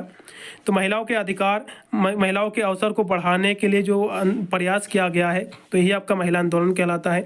चाहे वह राजनीतिक हो या फिर आर्थिक हो या फिर सामाजिक हो, तो ये सारे जो है आंदोलन किए गए हैं। चाहे महिलाओं के शोषण के विरुद्ध आंदोलन हो या फिर अत्याचार से संबंधित उनके हो या फिर उनके उत्पीड़न से संबंधित हो या फिर उनके जो है उनके उत्पीड़न के खिलाफ आवाज़ उठाने से हो या फिर दहेज प्रथा से हो, जो है बाल विवाह से हो, तो ये सारे जो आंदोलन हुए हैं यही आपको लिखना पड़ेगा। तो महिला आंदोलन जो है लिंग के आधार पर जो है स्त्री और जो है पुरुष प्रत्येक जो है समाज की संरचना को जो है जन्म देते हैं, और यह आवश्यक है कि विश्व जो है समाज में स्त्री और जो है समाज की जो है बराबरी का स्थान समान नहीं रहा है। और भारतवर्ष में जो है पितृ सत्तात्मक यानी जो है पिता के मरने के बाद जो पितृ जो उसका शासन होगा, उसका जो अधिकारी होगा उसका लड़का ही रहेगा। पितृ सत्तात्मक परिवार व्यवस्था होने के कारण जो है वैदिक काल से जो है स्त्रियों की जो है परिस्थिति में जो है सुधार की आवश्यकता रही है। और 19वीं सदी में जो है आरंभ में ही जो है महिलाओं की स्थिति और जो उसकी समस्याओं के जो है समाधान के लिए जो है समाज सुधारकों ने जो अपने ढंग से जो है कार्य बनाकर जो है उसके सुधार के लिए प्रयास किया बहुत सारे। और महिला आंदोलन में जो है पुरुषों का भी बहुत सारा योगदान रहा है, इसमें कुछ महिलाओं का भी योगदान रहा है। और महात्मा गांधी ने भी महिलाओं के लिए की जो है दशा को सुधारने के लिए बहुत सारे कार्य किए हैं। और कुछ संगठन जैसे कि आपका ब्रह्म समाज, आर्य समाज, प्रार्थना सभा यानी बेसेंट और सारे जो है इन्होंने महिला आंदोलन ये सारे जो है इसमें भी सफल रहे हैं। और स्वतंत्रता प्राप्ति के बाद जो है महिला के जो है मूल्य वृद्धि के खिलाफ तेलंगाना राज्य के जो है निर्माण के लिए जो है बोध गया आंदोलन, चिपको आंदोलन, महिला यौन उत्पीड़न आंदोलन के खिलाफ संघर्ष, दहेज प्रथा विरोध आंदोलन, महिला आरक्षण आंदोलन, ये सारे आंदोलन किए गए हैं। तो पहले से हम बात करें तो महिला की जो है बहुत सारी स्थितियाँ जो है अब सुधार हुई है पहले से ज़माने से। आज जो हम बात कर लें कोई ऐसा देश है जहां महिला की स्थिति बहुत सारी खराब है तो केवल एक भारत ही ऐसा देश है कह सकते हो। और एक हम देश की बात करें जो कि आपका तालिबान, आपने सुना होगा। तालिबान में आज भी महिलाओं की स्थिति बहुत ही निंदनीय है। आप सुनकर हैरान हो जाओगे, आप चाहे तो आप यूट्यूब पर भी सर्च कर लेना। तालिबान में महिलाओं की जो स्थितियां है, केवल वहाँ तक जो है वहाँ तक शिक्षा भी जहाँ तक मान्य नहीं है लड़कियों के लिए, केवल 8 तक ही शिक्षा ग्रहण कर सकती है। और उसकी जो उम्र शादी की वहाँ पर रखी गई है 12 वर्ष है, ठीक है। तो वहाँ भी जो है इसकी स्थिति बहुत ही ख़राब है वहाँ पर लड़कियों की। आप इसका जो है गूगल भी कर सकते हो, न्यूज़ में भी एक बार आया था। क्योंकि तालिबानी जो सोच है यह बहुत ही निंदनीय है। आप उनके जो है आपको रोना आ जाएगा उनकी जो है आप हरकतों को देखोगे। तो तालिबान में जो है महिलाओं की स्थिति सबसे बुरी है पूरे विश्व में, जबकि इसका जो है वर्ल्ड हेल्थ ऑर्गेनाइजेशन यानी WHO ने भी जो है इसकी जो है सूचना जारी की थी। अगला देखेंगे, सांस्कृतिकरण से आप क्या तात्पर्य है, आपका क्या समझते हैं, ये भी क्वेश्चन महत्वपूर्ण है। इसको जो मैंने करा दिया था, लेकिन अब फिर यहाँ से देखेंगे। तो सांस्कृतिकरण की व्याख्या करते हुए एम.एन. श्रीनिवास ने अपनी पुस्तक social change in modern India में लिखा है कि सांस्कृतिकरण जो है वह प्रक्रिया है जिसके द्वारा कोई जो है निम्न हिंदू जात या फिर जो कोई जनजात अन्य समूह किसी उच्च या फिर जो है पराया किसी जात की जो है रीति रिवाज, उसके कर्मकांड, विचारधारा, जीवन पद्धति को जो है बदलता है। तो यही आपका जो है सांस्कृतिकरण कहलाता है। कोई छोटी जात का व्यक्ति है वह कोई उच्च व्यक्ति की रीति रिवाज को फॉलो करता है, उसके कर्मकांड, उसके रीति रिवाज, उसकी विचारधारा, उसकी जीवन पद्धति को फॉलो कर उसकी स्थिति को प्राप्त कर लेता है। तो यही आपका जो है सांस्कृतिकरण कहलाता है। इसके बारे में मैंने आपको पहले भी बताया था। और आमतौर पर जो है ऐसे परिवर्तन के बाद जो है जात जो है स्थानीय समाज में जो है परंपरागत रूप से जो जातीय सोपन में जो है जो स्थान जो स्थित उसे मिला हुआ है, उसे जो है ऊंचे स्थान पर जो है दावा करने लगती है। तो साधारण जो है बहुत दिनों तक जो है और वास्तव में जो है 2 पीढ़ियों तक जो है दावा किए जाने के बाद जो है उसे वह जो है स्वीकृति मिलती है। अगला देखो,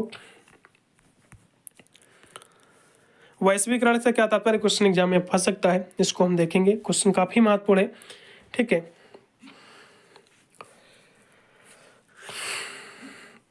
चलेगा, वैश्वीकरण हम देखेंगे। वैश्वीकरण का मतलब क्या होता है कि दुनिया के जो है देशों, लोगों, संस्कृति और जो है अर्थव्यवस्था के आपस में ज़्यादा से ज़्यादा जो है जुड़ना, यही जो है वैश्वीकरण कहलाता है।